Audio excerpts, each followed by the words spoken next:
Welcome, my frenemies. Yes, enemies and friends and enemies, as usual. Glad you are here. This is a great intro, and I'm starting off fantastically. And I am also joined by another fantastically fun person, Crimson. How you doing, buddy? Everything hurts and my existence is miserable. Good. Glad to hear You it. introduced me as a fun person. I had to sound like the most uninteresting person on the. Reverse psychology works every time.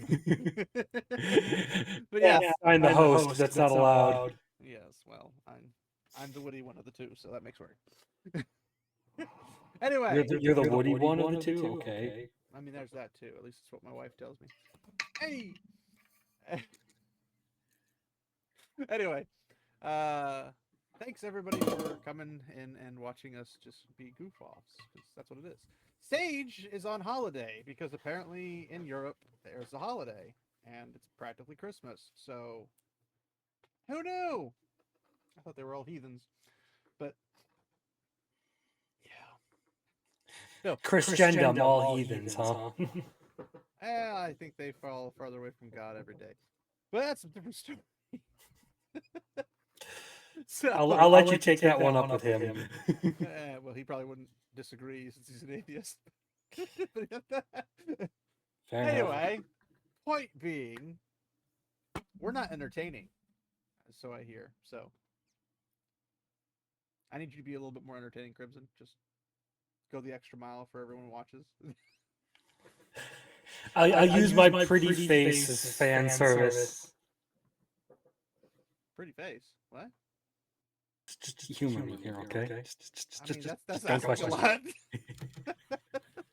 Anyway, we need to be more funny and entertaining, I'm guessing. I guess. They didn't say funny, they said entertaining, so I don't really know. And just ignore them. Who? Whoever's saying you're not entertaining. I think the whole clown show... I gave you an obvious one to run with. I just said who, as in like I don't know what you're talking about, and you just kept going with it. Maybe this is why we're not entertaining. You don't pick up on cues. No, I'm retarded like that. You're just gonna have to deal with it. Mom always told me I was special. No, I was just gonna say that you're plenty entertaining enough. I mean, the clown show watching you talk is always great. I mean, I put clowns to shame. I'm Italian. Do we have a point to this? Entertainment. Not what you think it is. That's what the point of this is. Anyway, I guess a moment of somber seriousness, because I need to be a little serious about this part, is for all those who have been with the channel since the very beginning. One of our, well, I guess first / the guy who made me do all this, Child Garion, has passed away. Requiesce in pace. But sadly, he's died, and he was a very, very young fellow, very full of life and passion, and is the only reason I do this whole YouTube gig. So, F's in the comments for Child Garion, and he will be missed. And he's gonna probably bother me from the grave to make more videos, so I better do that. So that's just how he was. He's always like, "Why are you not making more videos?" Although he said it more with like a Russian. Why are you not making more videos? But if you want to hear Child Garion's voice, you can watch the first video, which I believe is the opening video that you hear when you go to the questioner's page. Him and I did a little back and forth thing because I had to translate for him since his voice was so mumbled you couldn't really understand it. But I gave him a lot of crap for that. But good times. He will be missed. Thanks, Child Garion. Now for what everybody was waiting for, because they really were totally waiting for this. We're going to talk about How to Train Your Dragon live action. And not probably the way you think. So we're going to go a different route, probably than what everyone's expecting. Hopefully. I want to subvert your expectations, because you're the modern audience. So I feel like I'm really quiet, so I'm going to put this close to my face, so that way, you know, people can hear me a little bit better. But if I start shouting, sorry. That's your headphone warning ahead of time, by the way. Yes, because I can hear his volume, I can't hear myself. So I'm just assuming. But yes, We're gonna talk about How to Train Your Dragon live action. I almost said live auction because that's how that works. Um, I'm doing great today. I've already worked a whole shift. It's okay. This is okay. I don't get paid for this. Um, expect professionalism where people don't get paid. I don't understand how that works. But How to Train Your Dragon has been a bit of a controversy in terms of the live action, where the first 3 movies have been, the animated, have been greatly loved, at least by everyone that I have heard. I have not heard bad things about it, except for like, why'd they make this movie? And it's usually from somebody who's a party pooper that nobody cares about their opinion. Yeah, So, I mean, as far as like animated trilogies goes, I feel like How to Train Your Dragon was one of the few that actually like got 3 good movies and didn't fall off after like the first or second one. I will say the first one's the best one. Yes. The second, but it's not like Despicable Me, where like you should have just stopped at one movie. Despicable Me, the movies that keep making almost $1 billion or over $1 billion every time they come out. Yeah, because Facebook moms love the fucking Minions. The same thing that drove The Mandalorian. It's the same thing that drove The Mandalorian to success, because the Minions are just baby Grogu for retarded Facebook moms who love their shitty memes. Hey now, don't you disrespect the Minions like that. They're better than Grogu. Grogu's a piece of crap. To be fair, I do agree with that. It's but the sentiment's the same. They're the merged characters. It's hard to disagree with that if you have a brain cell. I'm sorry. I don't make the rules. I genuinely knew people who thought like Baby Yoda or Grogu was the greatest thing ever. I'm just like, don't you disrespect maybe, or not baby? Don't you disrespect Yoda? Yeah, I know. Who thought Grogu was the greatest thing ever? Like, oh, this character guy. I'm like, he's a merch character meant to sell you shit. He would have been fine if he was a single mission by the Mandalorian. Like if he's like he delivers him to a Yoda cousin or something, then be like, okay, that's fine, whatever, move along. When you make an entire series about it, it's just like now it's not a mercenary series. He can't be in any particular real danger because he's got this kid, and we all know how basically Hollywood and people who watch Hollywood stuff feel about kids being harmed. Like, you're not going to show us anything, so we already know that it's already going to be victory every time they do anything because they can't not be successful. So what's the point? But in How to Train Your Dragon, there's been a lot of contentions, a lot with like the actress who plays Astrid. Don't really have to cover that too much except for what we're going to be covering from the director's side on this one.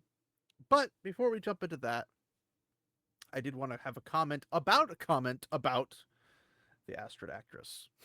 And it's what I would call the pinnacle of society and humanity. And I'm totally being serious. Wait, you're upset that Nico Parker was cast as Astrid in How to Train Your Dragon because it's not historically accurate in a movie about dragons? Okay, so I want to point out something. First off, Shad already proved dragons are real, so you could shove off, good sir. Second off,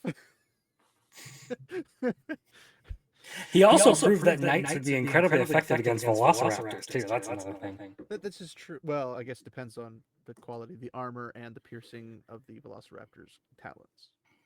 And I'm on Team Knight all the way, okay? I like knights. I'd probably prefer them over velociraptors because velociraptors aren't tameable despite what Jurassic Park makes you think. Anyway, caveats. But like saying that, oh, How to Train Your this character is not the exact accurate, in the historically accurate specifically, in a movie about dragons. Okay. Now, good sir Crimson, how do you know this person is retarded? Well, first of all, they want the world to end. They want to bring on World War III. That's a pretty clear sign. Yes, I was going to involve that part because it's unnecessary to the actual point. But yes, besides that, they I don't know. I guess they're making the argument of, well, you should be able to have wheelchairs in D&D because there's magic. Argument. Yes, wheelchairs, not spider legs in a fantasy setting, not in a world of magic, like where you get a hover chair, wheelchairs. But it's kind of along that lines. The way I was going to run with it more was long, what do you expect from historical accurate? Like if somebody comes out and says, we're going to do a film about Vikings, what's the bare minimum you expect to see in a Viking film? I don't know, maybe something Norse looking. I mean, I would go with Vikings. Fair enough. We're making a Viking film. Okay, what's going to be in it? Aliens and space invaders and lightsabers. Well, hold on. What if they're space Vikings though? That'd be pirates. Really? I mean, space Vikings seem pretty cool. Well, yes, but you're probably thinking Norse space pirates. Because they'd be basically Vikings. Because Viking is a title. It's a job title. It's not actual, like, a race or anything. I know. But it's a Norse job title. So in order to be a Viking, you need to be... Norse? Somebody gets it. Wow. So, okay. So if you're going to be a Viking, you got to be Norse. So when somebody's like, we got all these Viking-ish, even though the horns on the helmets is not a real thing in combat, you can watch Metatron for all that nonsense. But if you're going to portray the stereotypical Norse Viking, because a Viking was literally just a pillager, explorer, all that kind of stuff. But if you're expecting that, you're expecting Norse Vikings because they're Norse Vikings. That's the whole thing. Now there obviously are some others in the surrounding areas, like if you want to include Sweden and all that jazz. But the typical stereotypical one you'd expect would be Norse Vikings. You're like, Norse Vikings, Scandinavians, yeah, Norwegians, that kind of stuff. So when you're like, okay, here's the casting, and you're expecting that, and you're like, shouldn't there be Norse appearing Vikings in a movie about Norse appearing Vikings? Yeah, so they get their dragon hunters and eventually dragon tamers, but shouldn't you have a film about a topic, have that topic in it? And you're like, well, we do, just minus a character or 2 or 3 or whatever. I don't know all the characters that are going to be showing up. I'm sure we're going to get a couple black Vikings because reasons. And then they come up with this concept of, well, it's a children's movie. It doesn't matter. It's not a big deal. It's like, okay. People want good stories. How do you get good stories? Well, by being as reasonable to what you'd expect from a story. You give them characters, you give them plot devices, you give them a plot, you give them character development. You let them do things. The story of Hiccup is literally character development. The story of Astrid is character development. Now, from what I understand, this is based off of a book. I have not read this book. But from what I understand, Astrid is not in this book. She's a completely made-up character. And you know what I say to that? That's fine. Because she has a role in the movie for the audience. Now, if there's another character that she replaced, I'd be a little upset. But again, I haven't read the book, so I don't know. But if in the books there's another character named Nargle Spargle, and that's the girl that Hiccup's in love with, then you should have played Nargle Spargle instead of Astrid. That's how that works. You put what is supposed to be in there to fill in that time and space. But if you have a story of, I'd say, what age would you call them? Like mid-teens? Late teens? I would say mid-teens is probably correct. Okay, so you have a story about mid-teens. What's something you expect from mid-teens? They start being interested in the opposite sex. I was about to say that's about the age where people start getting real horny. Well, I mean, a little earlier than that, technically, but yes.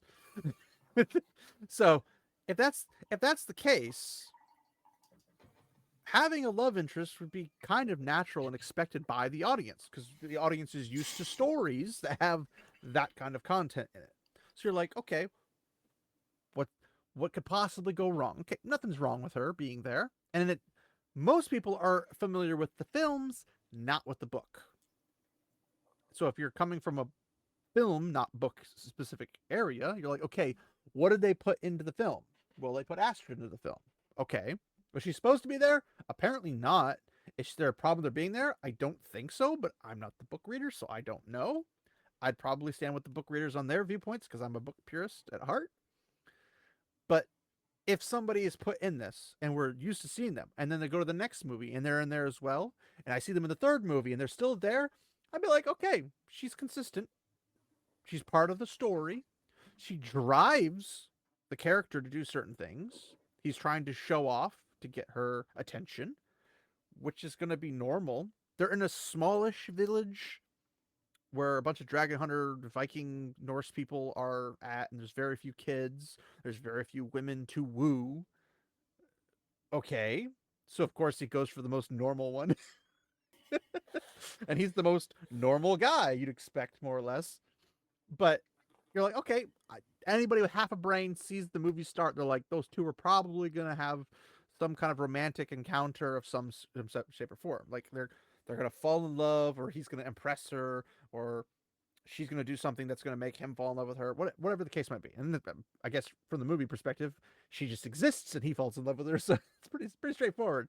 But you're like, there's nothing wrong with that. Nothing wrong with it. It's not because we hate the girls, we hate the women's.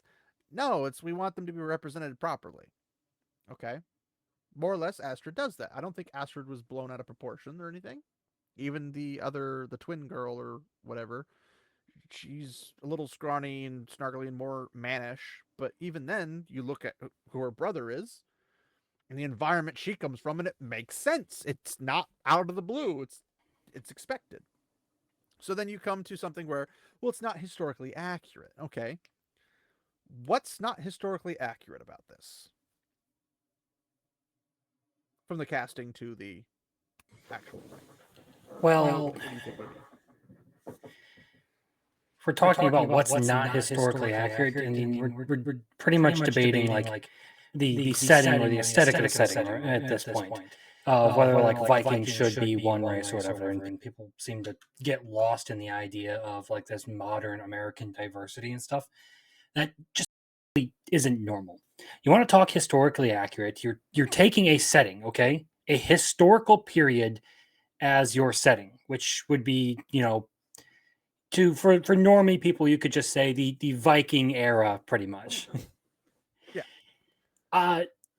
The kind of diversity you expect to see there wasn't present in that setting.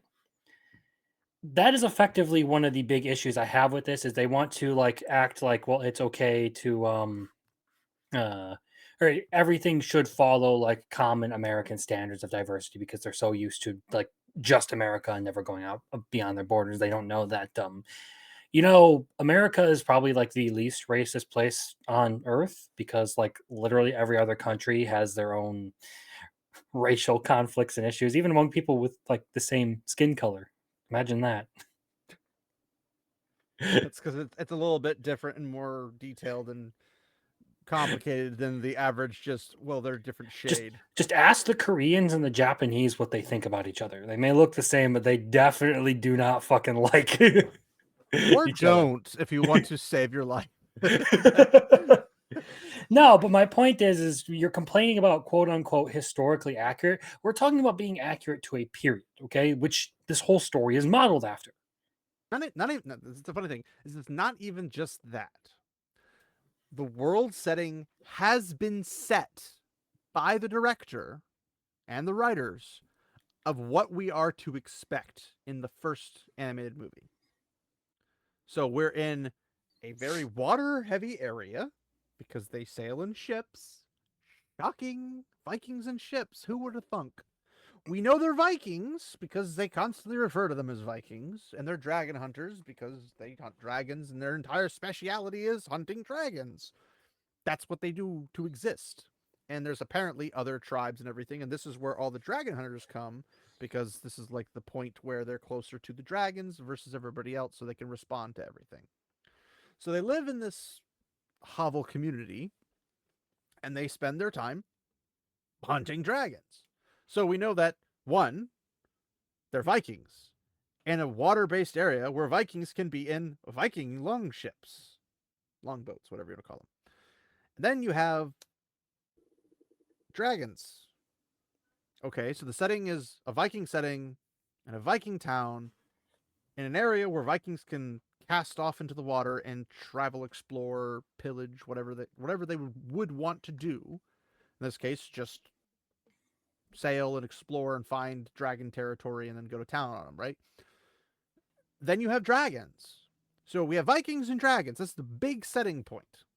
So the main point of the plot, dragons, Vikings. Okay, we have these two things. Vikings are Norse. Everybody who has half a brain cell, maybe even quarter of a brain cell, maybe even 0.001% of a brain cell can figure that out. And you can tell they don't have that 0.001 of a brain cell. If you ask them if Vikings were Norse and they say, what? That's the only person who would ever say that, because everybody else knows when you're setting up a setting and you say a Viking setting, they know it's a Norse setting because the Norse were the night. Brondo has what plants crave. What? It's a reference to Idiocracy. Oh, that's probably true. But in terms of like, if you're saying, okay, you have a setting with Vikings. Vikings are historically real people, aka it's a job title, but Vikings did exist, so we know they historically did exist.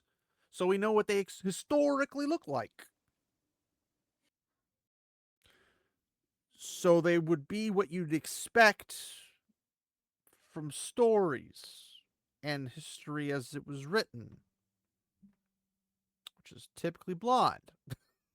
There are obviously a little bit of randomization, but majority were blonde. There are obviously brown hair. You can have black hair. You can have a little bit of everything.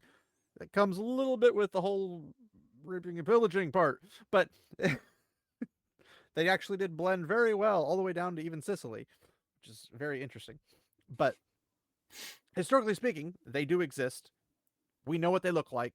We have a general idea of what they look like. So when Hiccup's dad comes out and Hiccup comes out and they're not blonde, long-haired, blue-eyed Vikings, we're not like, ah! Because they had Vikings like that too. It's not that big of a deal. But what we didn't have was what everyone's going nuts about, apparently. And for a time, I did too, until I got a better look at the actress. And I was like, okay, well, she could pull off the look if they actually tried. They're just not trying. And they're doing it for a particular reason, which we'll get to in a second.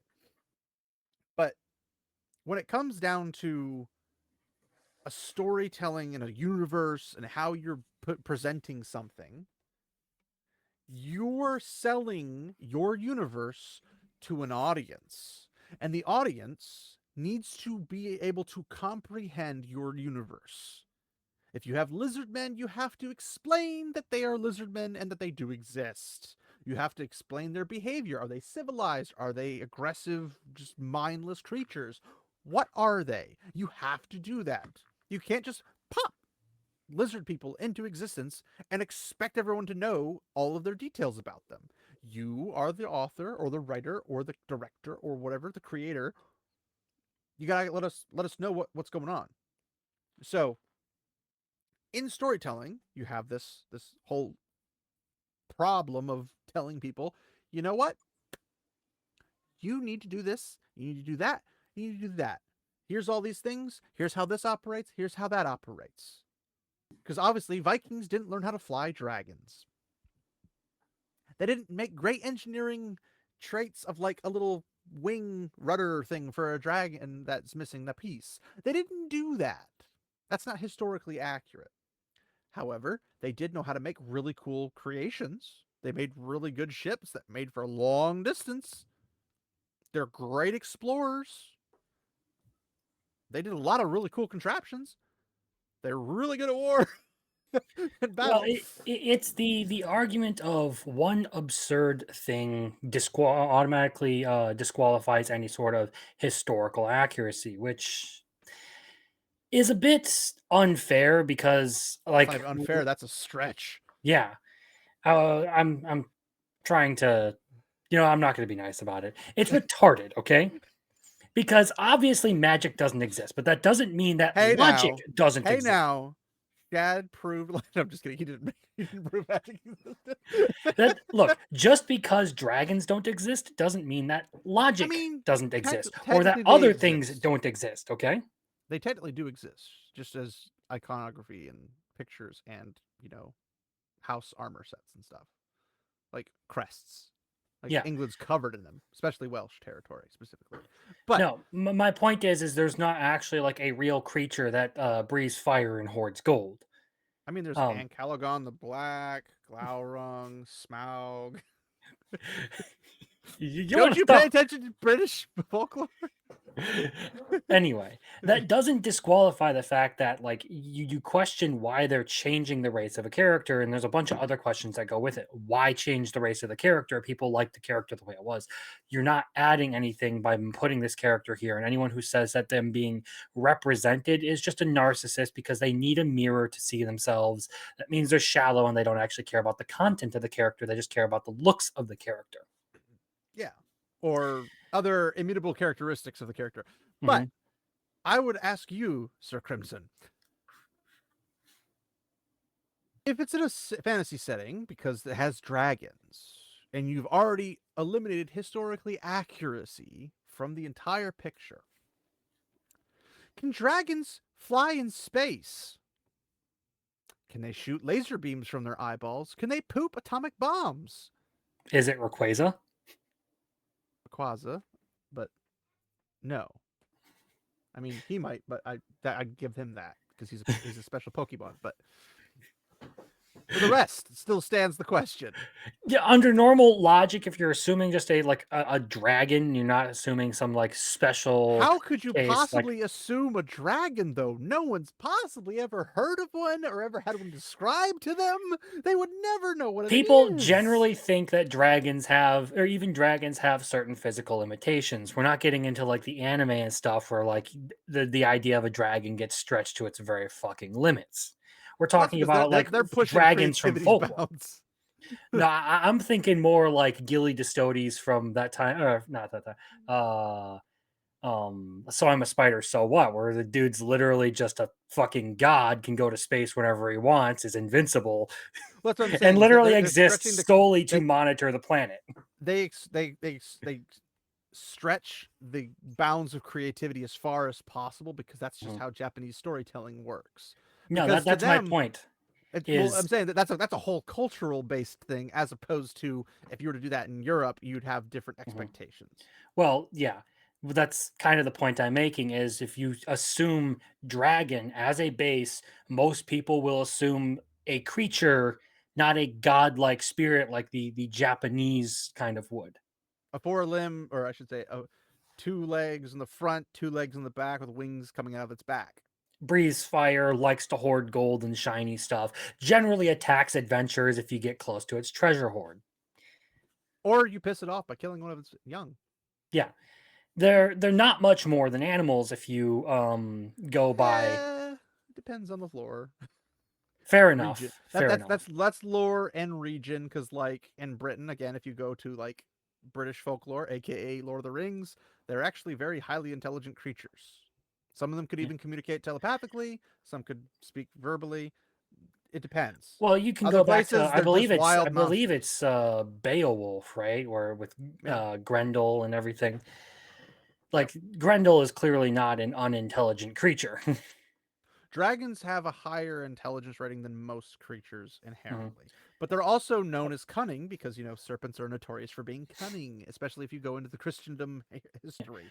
But But my point about them having physical limits still stands. They can be killed. They're not gods. And there are certain things they just can't do, right?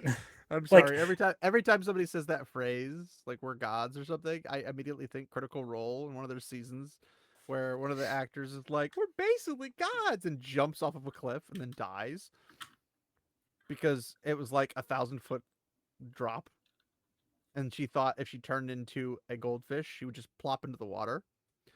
She got hit by 1,000 feet of damage because you take damage every so far distance, and it accelerates with speed. And she literally died, and they had to resurrect her. So every time I think, everybody's like, "We're basically gods. That's not the opposite. Sorry. So again, back to what I was originally saying, just because there's one absurd thing in here doesn't mean that it suspends all logic and that other absurd or not absurd things don't apply. Well, who decides it's absurd is the problem. Because if the story's telling you a bunch of absurd things, it's not absurd. Unless the entirety of it makes no consistent sense. Like, if it's like you start just spitting out random things like it's a fire-breathing dragon, it shoots ice balls out of its nutsack, it throws out popcorn shells that blow up entire craters of the moon. Like, you start getting just more and more crazy with no consistency apart, like what it is. Like, one dragon shoots acid, one shoots lightning, one shoots fire. That's not inconsistent with each other. They're just dragons that are comprised of Yeah, elemental powers and stuff. you can break that down to basic biology and boom, Yeah. everything starts to make sense. You have a basis from which all that stems. Which you see in the first movie, that there are dragons that shoot acid, there are dragons that shoot toxic stuff, they're like fumes and whatnot. There are dragons that shoot lightning, there's dragons that, do fire attacks, that do air attacks. There's the ones that just go really fast out of nowhere, like a Nightwing, and then they just bite you. But I think he also does something else. I'm trying to remember what it is, but I can't remember off the top of my head. But there's all different types of dragons do all different types of things, but they show us that in the universe. So we know it's established that there are different types of dragons that behave and appear differently. So we know they exist in this universe, but we also know that they're trying to hold to the typical understanding of what a dragon is. They're changing a couple details because it's a fantasy setting in a historical setting, because they're supposed to be actual Viking type of dragon killers in order to protect the rest of the villages and stuff. That's what their job is. So we have the setting. We have characters introduced, like Hiccup, his dad, Astrid, the other kids, and then we see all these other little aspects built together to give us the overall setting and an understanding of how the plot begins. We understand how Hiccup's dad feels about dragons because of his mom, which we find later on. So whoopity doo. But we get more and more information as we go, not less. So if you're telling me, hey, here's these characters, and then you go to the next film, they're still there. You have these same dragons being ridden by the same characters that rode them in the first movie, and repeat, repeat, repeat. You could make a whole 12 movies, and if that's the same in every single one, that's what you expect. So that's called consistency. You're making a consistent story. Now, let me pull this up right here. I don't know why I just switched to accent. I'm trying to find where everything is. I apologize. I'm professional. Here's the button. I'm not going to complain. I mean, my streams are no better. I had some technical issues at the beginning of this video that I just realized, 10, 15 minutes in. So I apologize for that. People have commented on the quality of the audio. I'm sorry. There's been a lot of technical issues with stuff I've been trying to run with the programs I'm using, and I am not a professional in those areas, so I try to fix them as I can, but they should be all fixed. So if you stuck around long enough, you're one of the good ones. Anyway, so here we have Hiccup and Astrid, the live action. Now, the funny part is they gave her like braided dreads. I mean, they're more braids than dreads, but they wrap so many of them around, they might as well be dreads. I don't understand the point. Like, no one braids their hair that much.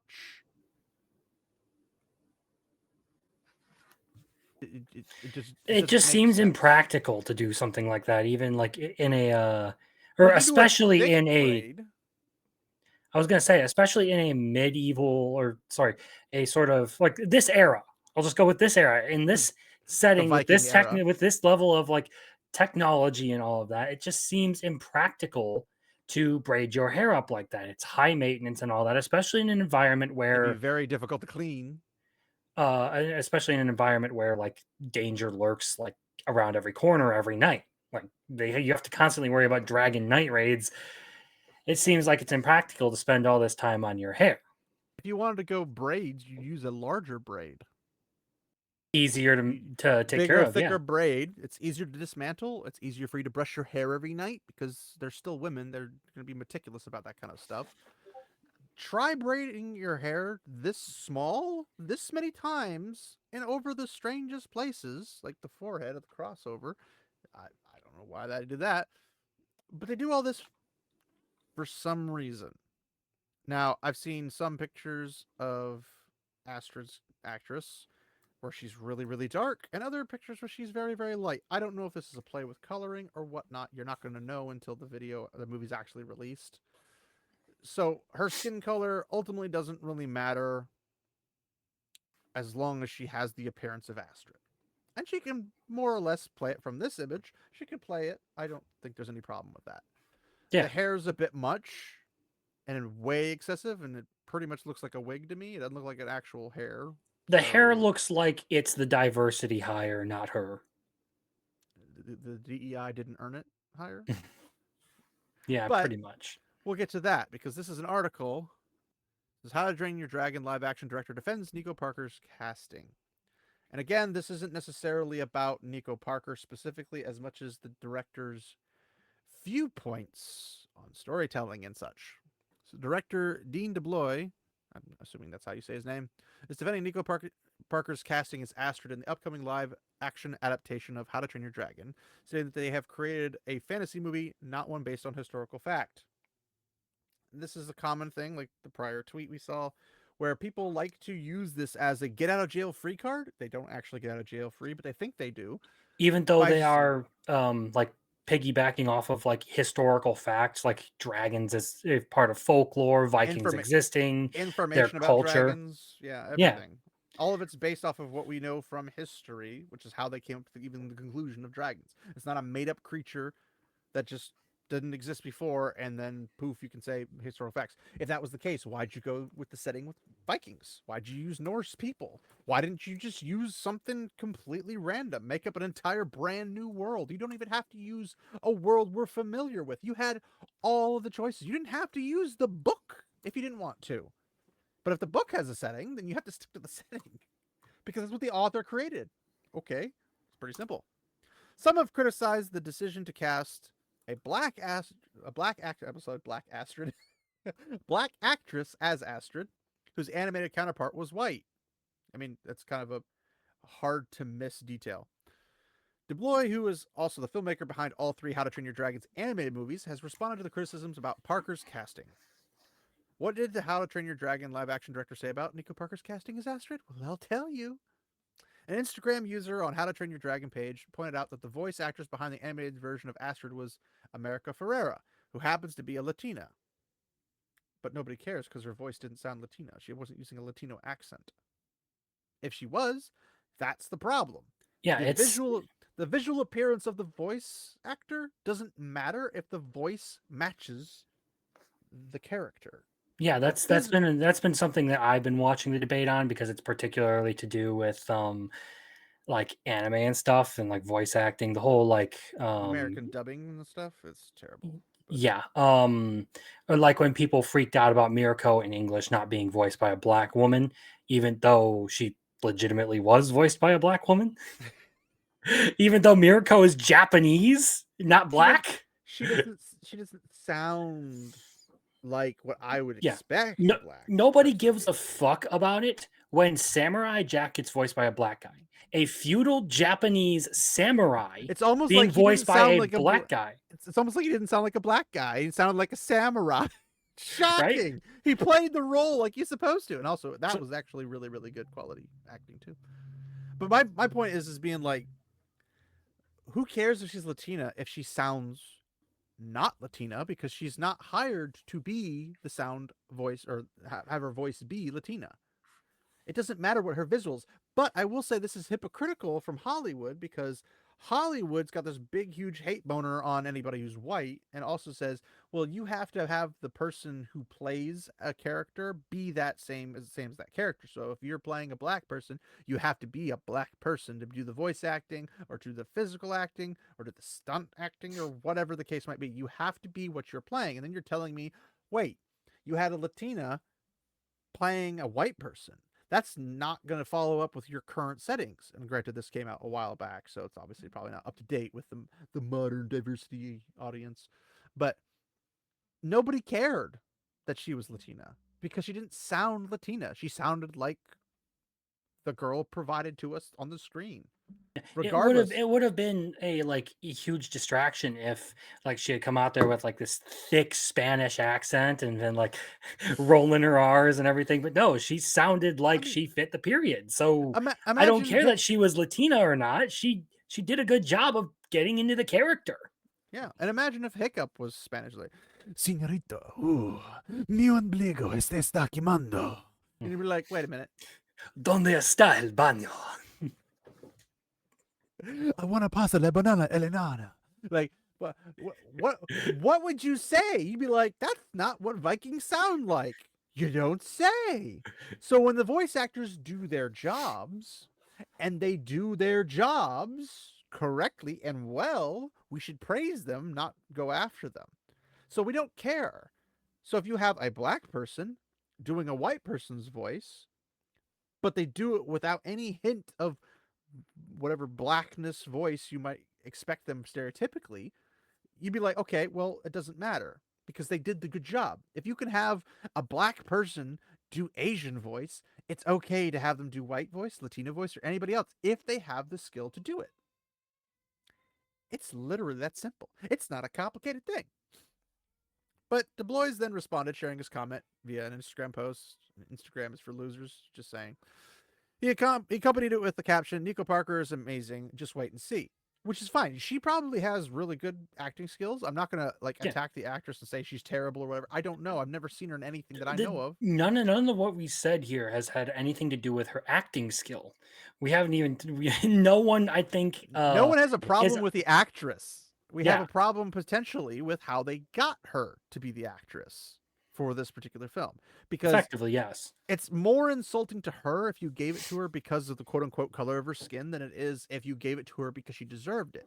But you can't tell me that you couldn't at least attempt to make her look more like Astrid, aka blonde hair, because I've seen pictures of her with blonde hair. She looks good with blonde hair. You could easily just put the little black bandana thing around her head like Astrid does in the films, and she would look pretty close. It wouldn't have to be a one-to-one match, despite the popular straw man belief that everyone seems to throw out there. We're not asking for a one-to-one. We're asking for at least... I don't have to suspend my disbelief beyond reality. Like, even Star Wars has basic rules and laws of physics and stuff in it. You got to use the force to pick up a heavy rock. It still falls down because gravity still applies. Like, but it's in space. It's a fantasy sci-fi setting. You don't have to. Like, no, that's not how that works. That's not how settings and storytelling works. You have to tell people what you're giving them, what you're selling them. What are you trying to tell the person they need to believe about your story, and stick with it. I was going to say there has to be consistency to the rules that you establish. So say like if I decided I was going to like write a story and make like magic like a hard science and give it like rules and stuff that you could follow and effectively I don't need to get into the argument of magic isn't magic if there's rules to it and all that. I see you sighing there.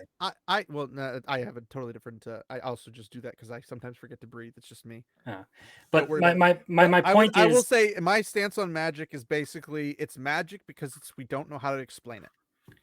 Okay, that's what magic is. My point is if you give it rules and all of that, you need to stick to those rules. You can't violate those rules because then all of a sudden this power system doesn't work because, well, you have one case that says one thing and another case that says another thing, and those two conflicting prove that well, there's really no logic to it, and it makes it less and less believable inside your story, even though the power system never existed.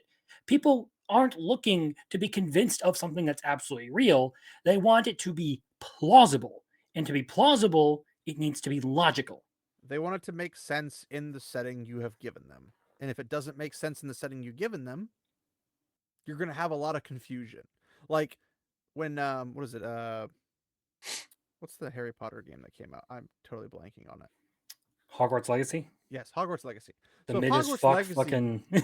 if Hogwarts Legacy, I have like 14 freaking videos on this channel had me play through it because I beat the whole game. No, I didn't 100% it, but I beat the game storyline. So if you go through that whole game, you're like, okay, this looks more like the center city of like America, where it just has everybody from everywhere. Not in Britain, not in Hogwarts. Keep in mind, this is like 800 years before Voldemort and Harry Potter and all that stuff happens. It's somehow the most diverse place, and then there was this great genocide where they wipe everybody out, and only for a couple of them to survive and have what we have in the movies, which is like a couple Asian chicks, at least Asian people. I don't know if there's a guy Asian, but I remember there's an Asian girl in it. And then we have like a couple black kids or something. And that was like they actually, I think, race swapped a character in that in the middle of the films because of whatever reason. But where did all these diversity people go? Like, it's not consistent, so how can I be like, well, this game makes sense because everybody just died off and disappeared and went somewhere else? Or what? Like, did they all just graduate and then they just said, well, no more anybody else in diversity? You got to be British and white, I guess, to do it. Like, that's not what they like. Is that what they did? Is J.K. Rowling really that racist? Because I don't think she is in that particular regard. I don't particularly think super crazy highly of her, but I mean, I would not wrongfully pose that against her or whatever. But in that situation, we're expecting you to be consistent throughout it. If you say, Hermione is this way, she's white, she's got, kind of reddish brown hair, auburnish kind of hair, and she's blah, blah, blah, blah, blah. We expect you to be that way, not just be like, oh, somebody just said, in the middle of their random tweeters during Twitter, because it wasn't X at the time, that Hermione's black out of the blue. We don't care what you think or say on Twitter. We care what you put in your books. If you don't put it in your books, it doesn't apply. No matter how much you wish. If you wanted her to be black, then make her black from the beginning, and then nobody would care. Nobody would care. Because we just want consistency. But when you start out, like, yeah, I helped select Emma Watson. Why'd you pick a white girl to play the black girl and just be the white girl the entire time if she was intended to be black the entire time? There's plenty of black actresses you could have picked at that age in that role. That's your fault, not the viewers, not the people who have a problem with your inconsistency. To like preemptively dissuade the argument of, well, why do you care? Because, well, I'm sure plenty of people have said this before me. If you're willing to change this minute, inane detail because it fits your ideology, what else are you willing to change? And was that change necessary for the story to be used? Because if you say, well, what's the big deal? My point, what is the big deal? Why did you change it? It shouldn't have to have been changed, so why did you change it? Yeah. Probably because you're a racist, a sexist, a bigot, a homophobe, blah, blah, blah, blah, or one of those things. It might be because it's just what you had available at the time, but I highly doubt that when it comes to actors, because there's a big pool of actors and actresses waiting to get found. And it's not even like the world of How to Train Your Dragon would exclude black people, because it's a big world. You see it throughout the three movies. There are other groups of people out there who sail the oceans and fight dragons. I mean, you can logically assume that you get closer to the equator, you're going to find some places where there are black people, okay? And maybe it's just how that works. Maybe they make How to Train Your Dragon 4 and they invite a group of dragon slayers that are not Vikings, but are dragon slayers from far down south that are like in the Africa regions. And they sail up to this little hovel they have going on, and then they join in, and nobody's gonna care as long as you're not providing them as Vikings. Like if you're just showing them like they're just another people group from another place in the world, and they get a place in the movie, nobody cares. It's how you present them. Present them as their culture. Don't present them as somebody else's culture, because that's cultural appropriation if you don't know.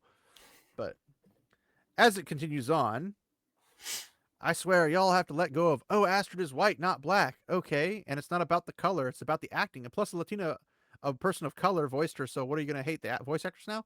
Again, nobody cares that she's Latina, because her voice in the voice acting was not a Latina. It was just what you'd expect from a white person, because the actor is not the person on the screen. The person on the screen is white. Run with it. It's not a complicated concept. We're expecting to get like if I see the most African ever, the African, I'm gonna be a little weirded out if they have like a Scottish Asian voice. That'd be kind of weird, because I would not expect that from just looking at them and say, "Hi, how are you doing?" And they just bump out with freaking Asian Scottish voice, you're not going to expect that because that's not what you expect. Not saying that you couldn't have that in real life, but that would be a very small population of people that actually do that, as opposed to what you'd expect of everyday person. If you expect an Asian, you expect them to have an Asian accent, unless you're in America, because then it's kind of Americanized. But if you go to Korea, you expect them to have a Korean voice. If you go to Japan, you expect them to have a Japanese voice. If you go to China, you expect them to have a Chinese voice. So if you go to Africa, you expect them to have an African voice with accent and everything. So having a Scottish Asian voice, I don't even know how you would possibly pull it together. I can do Scottish and I can do Asian, but I can't put them together. But whatever amalgamation that came out to be, you'd be unintelligible. That's what it would be. That's Welsh. but the point being is that you wouldn't expect it. And why would you expect it? It's never been heard of before. So it just, you'd be like, I was expecting the African person to sound African. Now, America's obviously different because we have people who were born here, they grew up, they have normal Americanized accents or whatever. That's fine.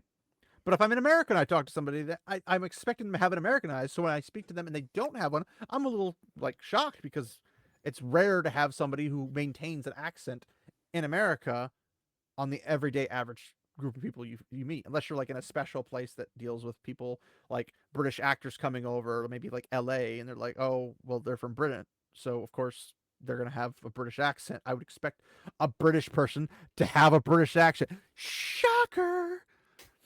But again, no one cares about the white black thing because the girl could pull off the white aspect if you put effort. You didn't put effort, so nobody. That's not even the point. This is just an observation and part of the actual following through. I'm a sequential person. So then the director pops in and is like, exactly. We auditioned many actors for the roles. I mean, I don't know how hard you tried, but okay. Including actors who look like their animated counterparts. Did you though? Because it doesn't take very much to be the Astrid of the animated series. It's not complicated. She doesn't do anything overbearing. She has a couple like. She's not an incredibly complex character. Well, that too, but I'm saying like in terms of if you have a blonde chick, or at least somebody you can make blonde. They can have brown hair, you could dye blonde, and it would look natural or whatever. Okay, you can make it work or whatever. But if she can go the blonde hair, how do you expect Astrid to be played? Like, casting used to be an art. Now it's like a joke. Here's one of the things that I like about what he has to say here, who embodied the spirit and personality of the character. Isn't that the whole part of the character you're supposed to be faking? That's the part you're supposed to bring to the table. That's what makes you a good actor. Yeah, I was about to say that's the part that is acting for. You think like everyone who ever plays a character is like The Rock, where they're just the same over and over and over again. One-dimensional character acting, Yeah. yes. But like, no, most actors, good actors are able to change their personality. That's why you pick them, because they can fit into the role, they understand what they're doing, and they know how to emulate that thing. Yeah, so like, it does not. So really, when you're casting someone, you should be looking at their physical appearance. You should be looking at how well they match up to the character that has been portrayed before. And there's some things you can't help. Like, there are some things like a story is like, we have a race of 10-foot tall people. You're not going to find 10-foot tall actors to play that entire race. You got to do CGI. You got to do the Hobbit and Lord of the Rings style of like camera shots with midgets or little people, whatever you call them, children sometimes, depending on what the position is or whatever. And that's how you get the height difference. And it's all shots. It's all cinematography and all that kind of stuff. And that's what the art is. So, Gary from Nerdrotic constantly says actors are adult pretenders. They're pretending to be somebody they're actually not. Which means they could technically be anybody, but you can only fool somebody so far. Like, imagine if you have a heist film and you're selling as a character to somebody on the other side of the line that you're a woman, but you show up and you're a man and you have a deep voice that's not the same voice. Obviously, they're going to be like, I'm not being fooled by you because I know you're not the person I talked to on the phone. Like, no, I am. And you pull the voice off, they're going to be shocked and flabbergasted because this is awkward. Because I was interested in a woman and now I'm talking to a dude. It might have been very, very intimate depending on the show or movie or whatever. But if that's the case, Have you been catfished like that before? Is that why you use that as an no, example? thank God, no. I was just trying to make up something that was like playing a dude to play Astrid or something. Like if we chose the actor for the role because they best embodied the spirit and personality of the characters, you could have picked a dude because that doesn't have anything to do with the character. It's just the spirit and personality. Well, you can find a dude with the spirit of Astrid or the personality of Astrid. You don't need a chick. So why'd you pick a chick, you bigot? Like it's it's the obvious. This doesn't follow because it doesn't follow logically. You're literally just shooting out this emotional torrent of, well, we wanted somebody who had the spirit of the character and had the personality. And it's like, okay, what kind of personality do you need for Astrid? Well, we need this one. Everybody here you've auditioned could do that. There's not a whole lot to it. Well, you need to be brave. Done. They act. They can act brave. Well, we need them to be strong. Acting. They can do that. That's the whole point. That's the whole point of them being here. Like, so all you have to do is say, well, we found many actors for the roles. Of course you did. I'm sure. The whole two. And you said, I don't want them anyway. I never planned on them anyway. I just wanted to do it so I could say that I did. Yeah, and it's not like this is like cosplay or something where you're just doing like an homage to a character. You're actually being the character in that story. So looking exactly like the character is kind of a big thing. It's one thing like if you're gonna like cosplay, I don't care if some black person decides that they're gonna cosplay as Freerin. I don't give a fuck.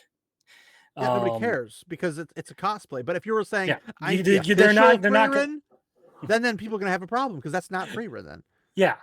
That's It's simple. like, don't get me started on the fucking But the art fixers. Don't get me started on that. I have seen cosplayers put Hollywood to shame. They embody the attitude, the personality. They can get the sway of the hips or the muscular figure or whatever. Perfect. Where Hollywood gives you kind of bland muscles or doesn't give you any femininity to the character or whatever, cosplayers can do that stuff. Their outfits are higher quality than a freaking Hollywood production with thousands and thousands, if not tens of thousands or millions of dollars for that freaking one suit. It's a joke. Hollywood's a joke. I'm sorry. They're not. All the quality is left the building because we're not getting quality anymore. But if your entire argument is that, well, we wanted to pick who best embodied the spirit and the personality of the characters, you could have literally anyone. You could have a dog. You could have a hamster. Maybe a gerbil. You could have a carrot. It doesn't matter because personality and embodied spirit is completely subjective. Yeah, it's like at this point, I would expect an actor to be able to emulate whatever personality that they're trying to fit into. I don't see why this is an argument. All right, guys, we're gonna do a little skit. All right, guys, we need an actor. Ideas? Black. I don't know how many mimes are black, but wouldn't that be whiteface? That'd be a little awkward, wouldn't it? So we need a mime. Who should we pick? Well, we need somebody who embodies the spirit of a mime.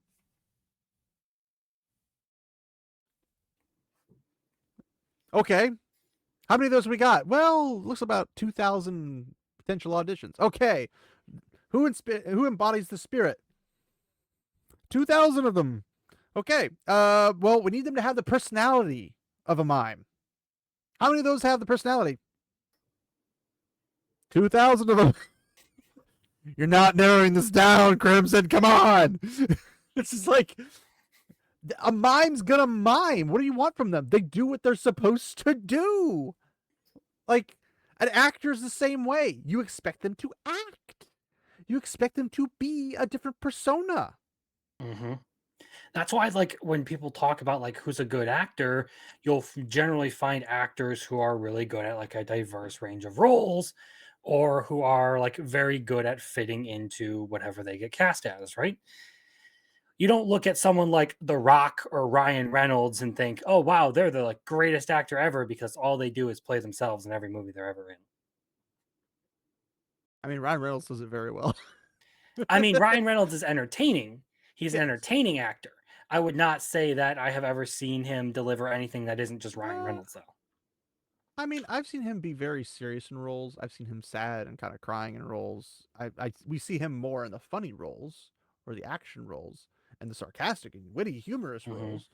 But he has done other things, so it's not like it's never been done before by him. Fair enough. I just don't It's watch just enough live action stuff. there's that too. But I mean, a lot of this is more when you break it down. It's what roles do people cast Jim Carrey for? Funny roles. Has he been in non-funny stuff? Yes. If you haven't watched it, then that's on you. But there are movies that he's been in that they're not funny films. I think he's been into a horror film, like I think it's called The Number 23 or something like that. And it's not a funny, it's a horror film. But it's like everyone puts him into funny things like The Grinch or Dumb and Dumber and all that kind of stuff. Like The they Truman Show. they put Jim Carrey in Jim Carrey funny roles, even though he doesn't technically just want to do just that. But in this particular instance, he's arguing, the director, that we chose the best actors based off of these attributes that anyone can have. Okay, so why didn't you pick a Japanese person? Why didn't you pick a Kiwi? Why didn't you pick an Australian? Why didn't you pick a Cambodian? Why didn't you pick an Indian, like AKA from India? Why didn't you pick a Native American? Why didn't you pick all of these other people that could possibly be there? Bigot. Because all of them fit it. Do you just hate those people groups? Well, no. You don't have to hate those people groups. They don't fit the best role. What's the best role? The appearance factor. Now, in this case, I think she could play the appearance factor, but you didn't apply the appearance factor. You didn't give her blonde hair, which is the character in your own films. Now, we're going to get to more fun on that one because, again, the problem here isn't with the actress, it's with the lack of consistency from the person who made the 3 animated films. All right. Since the tribe in this version is made up of descendants of the finest dragon fighters from everywhere the Vikings had ever traveled, which historically was far and wide, Vikings mixed with many cultures. Yes, they did. But that's not what you gave us in the animated. That's what everyone's expecting is the animated. You're making a whole nother setting, a whole nother story, a whole nother universe, and dropping, basically plagiarizing your own work to make this. Again, maybe in the books, that's what they did. Maybe they were diverse because they went wherever everyone mixed or whatever. But you gave us these Vikings to begin with, and then you took them away from us and are giving us something entirely different. Because reasons. Why? We don't know. But I think didn't I mention earlier about the Vikings traveling everywhere all the way to Sicily and everything? Yeah. So they've been all over the place. So still we're crafting a fantasy, not historical fact, and all will be revealed in time. Again with the defense, as they call it, of we're making a fantasy, not historical fact. I'm like, okay, you're using historical people groups in your fantasy, so the historical people groups need to make sense to the historical or the historicity of the group. Just because the Vikings went to Sicily and bred with people there does not mean that when they came back, every Viking was mixed. There was not a whole lot of physical embodiments mixed in the north for a plethora of reasons, but also because a lot of those Vikings that did go down there probably didn't come back because of age or something else or whatever, or maybe they just stayed there with the families that they made. Who knows? We don't know unless we find some writings about that. But it's not like we had a mass immigration of black Mediterranean Semite type peoples or Greeks or anybody else showing up in Norse territories. They still stayed Norse. So what everyone's expecting when they hear Vikings is blonde, probably blue-eyed, maybe some green eye, lighter colored eyes, gray eyes probably in there too. And they're expecting them to be the stereotype that you'd see if you watch the show Vikings. That's what people expect because that's what the mass media and the mass majority of people who watch the mass media receive from them. That's what they get, so that's what they expect. They're like, oh, like that guy with the side, like when what's her face? I can't remember her name. Starts with an L, but the female shield maiden in the Viking show had her hair done up with like the braids on the side, and it looked like her head was half shaved, but it really wasn't. That hairstyle went bonkers crazy popular, but it's not necessarily how Viking women did their hair. It's just that's the presentation that they were given. But Metatron, amongst other people, like probably like Shad and everybody else, would probably disagree that that's the average hairstyle. They'd probably consider it more like the Rohirrim hairstyle with braids, like really thick braids or something. And to like talk about like the logistics of what he's talking about, the since the tribe in this version is made up of descendants of the finest dragon fighters from everywhere the Vikings had ever traveled, this would effectively mean that like this is their headquarters, and that like you get shipped here if you're a really really good dragon slayer. Which, again, if it was people being invited to another Dragon Slayer hold, that's a totally different story. But she's a character from that area. Yeah, no, what I'm She's saying is not a effectively character shipped from somewhere else. what you have to effectively say is that like they're actively going out and recruiting more people and constantly bringing them in, which I feel like would be a huge waste of effort, especially when their battle against the dragons is literally just to protect their homeland. Like who out there is going to be like, oh yeah, let me go protect this one random island from dragons because these people invited me. You start running into a whole lot of like logistic problems. Like it would be one thing if this was an organization who like specialized in like worldwide dragon hunting, right? Are, are, But are no, you it's are you implying that the Illuminati takes part in dragon slaying?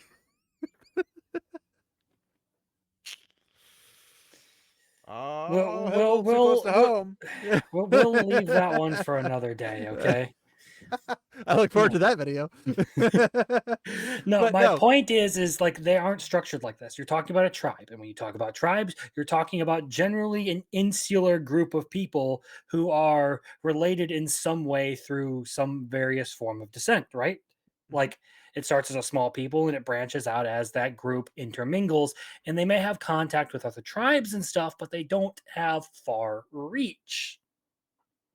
And I don't think this particular tribe, even if you want to stretch it to the like maximum amount of or if you want to stretch it to the maximum that this logic can hold, still probably wouldn't have, contact with the entire world. I mean, the Vikings of our world didn't. They didn't go to Asia as far as I'm aware. Doesn't mean they didn't meet Asians if Asians came to like Rome or something, and then they were just in the area, and then they happened to see them when they were in the Mediterranean. But the Vikings mostly explored the Mediterranean territory and going all the way back up to the Norse territory. That was their reign of terror, so to speak. But just because they showed up somewhere and bred with people didn't mean one, that it was consensual, two, that they were loving, three, that they brought back anybody with them. I don't know if anybody knows this, but it's not very difficult for a man to spread his seed. I didn't want to get into that part, but Yeah. Well, people I was apparently need to aware of it. figure out. People need to figure out that that's how real world Vikings were. They weren't necessarily the nicest people. They weren't necessarily the meanest people, but they weren't necessarily nice people either. But they were also very, very pro Norse. So they have their own standards. Maybe they like African exotic women. Maybe they don't like African exotic women. Maybe they like, well, obviously they like Sicilian women because Sicilians, there's Viking blood there. But I mean, doesn't mean Well, that they I brought think the some of them Sicilians with just them. like I think some of them just like see the box that says woman and just check yes, and then that's it. Basically, yeah. It's just like that. That's the requirement. And then some have a particular hair color. Oh, I like the red hair. I like the auburn hair. I like black hair. I like whatever color hair they have. Every Viking has a preference. Some of them also just want to, do it with anything that moves because at the time they haven't seen a woman in like 6, 7 months, if not even longer. Like, can't necessarily blame them in that regard, but science. But in terms of like their behavior, it's still their behavior because of who they are and what they're doing. but everybody had that. I mean, pirates are everywhere.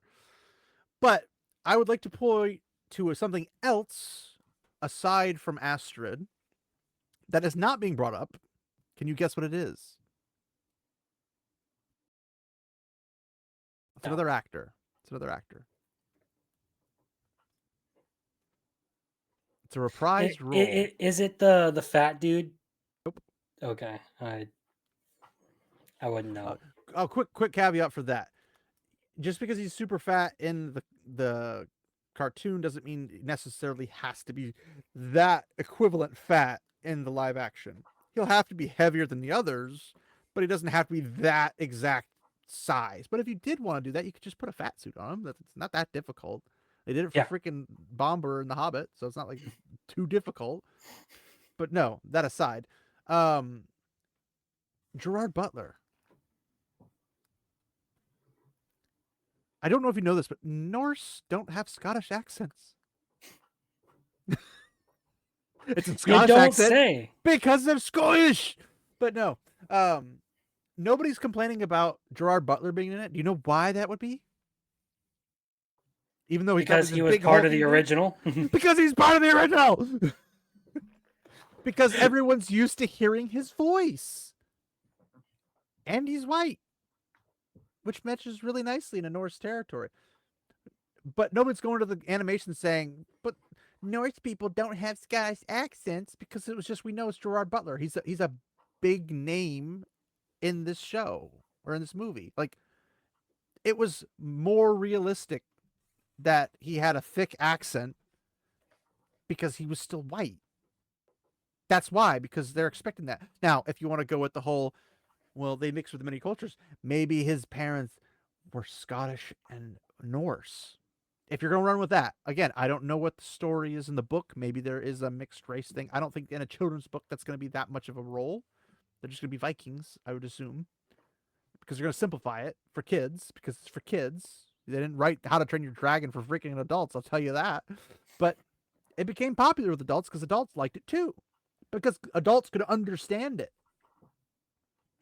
But the more crazy you make it, like when my kid watches a film, I'm like, none of this makes any sense. You left out this entire scene. What about the after effects of this? What about the after effects of that? Most, even some good, the well-made kids films, neatly tie all that in a bundle and say, here you go, to the adults. They also add adult content from time to time to keep the adults entertained, because they don't want to have to go see a film. But if you can keep the adults entertained and happy, they'll bring their kids back more and more to see your movie, and that's how that works. They'll buy your merch. They like that stuff because they want to watch it when their kid, with a 3-year-old, 4-year-old, 5-year-old, wants to watch How to Train Your Dragon on repeat 200 times in a row. They gotta be able to enjoy it. Yeah, this all just kind of brings a question to my mind that just came out of the ADHD factor. Ether. Like, why do they constantly feel the need to like remake these movies? I always have that question when they do this. Like, first of all, I know, but like the original was good, okay? I think remakes should be reserved for movies that have potential but just weren't treated right, or movies that are very, very out of date. Like, if you wanted to do I would agree with that, to like remake a movie from years and years and years ago, I wouldn't pick one off the top of my head that I would trust anyone. Do you think they should remake A New Hope? It's been 50 some years. I mean, if Disney was in a good state, I would give it a shot. If Disney wasn't atrocious, you mean? Yes. But as they are now, I wouldn't trust anyone to remake New Hope. I wouldn't trust anyone in Hollywood. I'm saying, like, if hypothetically all the stars aligned, would now be the time to remake Star Wars, the original 3. I feel like the technological advances would make them a whole lot better. Like, they would probably better visually, you mean, not storytelling. That's what I mean. Yeah. The visuals would look a whole lot better. If they kept the story the same, I would be fine with that, even though there are certain issues I do have with Star Wars writing. Yeah. I mean, I think they could fix some of the small minor detail stuff, like the kick, the Jedi air kick above the Sarlacc pit and stuff. Like, things like that you could fix. And I don't think people are like, but that's not how they did it in the original. Well, yeah, that comes down to like production issues. Those are all things you can fix with a remake. Like, that's all things I didn't realize why I didn't just reshoot that section to begin with. Like they saw it, like just hey, by Because the way, your kick didn't Mark hit Hamill's nobody. not a good actor. That's why. I mean, there's that too. He's not a good person either. But how's your granddaughter doing, by the way? Mark, how's your granddaughter doing? Come on, Mark. But Anyway, yeah, like we're talking about these remakes and stuff. Like it's obviously a cash grab, and that's why I don't give a fuck about it. Like as soon as I heard they were doing a live action, I'm like, this movie came out like 12 years ago. It doesn't need a remake. If you wanted to take something from like 20, 30 years ago and remake it, okay, maybe I'll hear you out on it because you can kind of bring it forward and tweak a few things to make it a little better, possibly. But I also don't trust the current state of entertainment to improve on anything because they just don't in these their new remakes. improving is always a deconstruction. It's never an improving. Hmm. It doesn't improve anything about the story, the characters, the Yeah. plots, anything like that. Now, for the next part, he says, "We're not making a shot-for-shot remake," and I'm like, "Oh, the horror!" Because nobody cares. What people want is for it to be cohesive and familiar. So if you can follow the normal plot line of the original film, for obviously, I'm assuming they're going to make 3 How to Train Your Dragon live actions at least, which will also hopefully boost the animation to where the animation gets a 4th one. Do you think they'll change Astrid in the 4th animation, or are they going to keep her a blonde Norse chick? The I kids will be don't. going, "Who's this? I don't remember this person," because they're not going to be consistently locked into it because they're not going to be like, I don't know. Oh, that's Astrid. It's another Astrid? Like, that's what the kids are going to do that because they don't understand. That's the whole point of consistency. When you read books about Winnie the Pooh, they expect Winnie the Pooh. Shocking. Not Alfred the Zebra. It's not complicated, guys. It's really simple. When somebody reads a book about something, like my kid's on a Babar Street. I don't know if you remember Babar from the '90s, but you weren't alive, so you wouldn't remember it. But Babar is a story with like an elephant royal kingdom family thing. I barely remember it. My kid found it on Amazon. He just started watching crap out of it. It's just a fun little kids film, and it teaches them values and good little stories. Has lots of like plot holes and stuff, but it's written for kids, so I don't expect too much of it. It's still entertaining though, because it's humorous and whatnot. But if they were to make a live action, I'm expecting you to have elephant people. I mean, I expect you to have people that are elephants, but I would expect them to look the exact same because Babar is an elephant. You can't get away from Babar being an elephant. It's like saying, "Hey, Dumbo," but he's a giraffe. You know, like no, you wouldn't do that because Dumbo's an elephant. That's what you expect. So that's what you should get as somebody in the audience. So when you're saying we're not making a shot-for-shot remake, nobody cares. But you need to at least have the skeleton of the plot line be there for people to follow along. We also need to see the struggles, the character development. We need to see the growing relationship between Hiccup and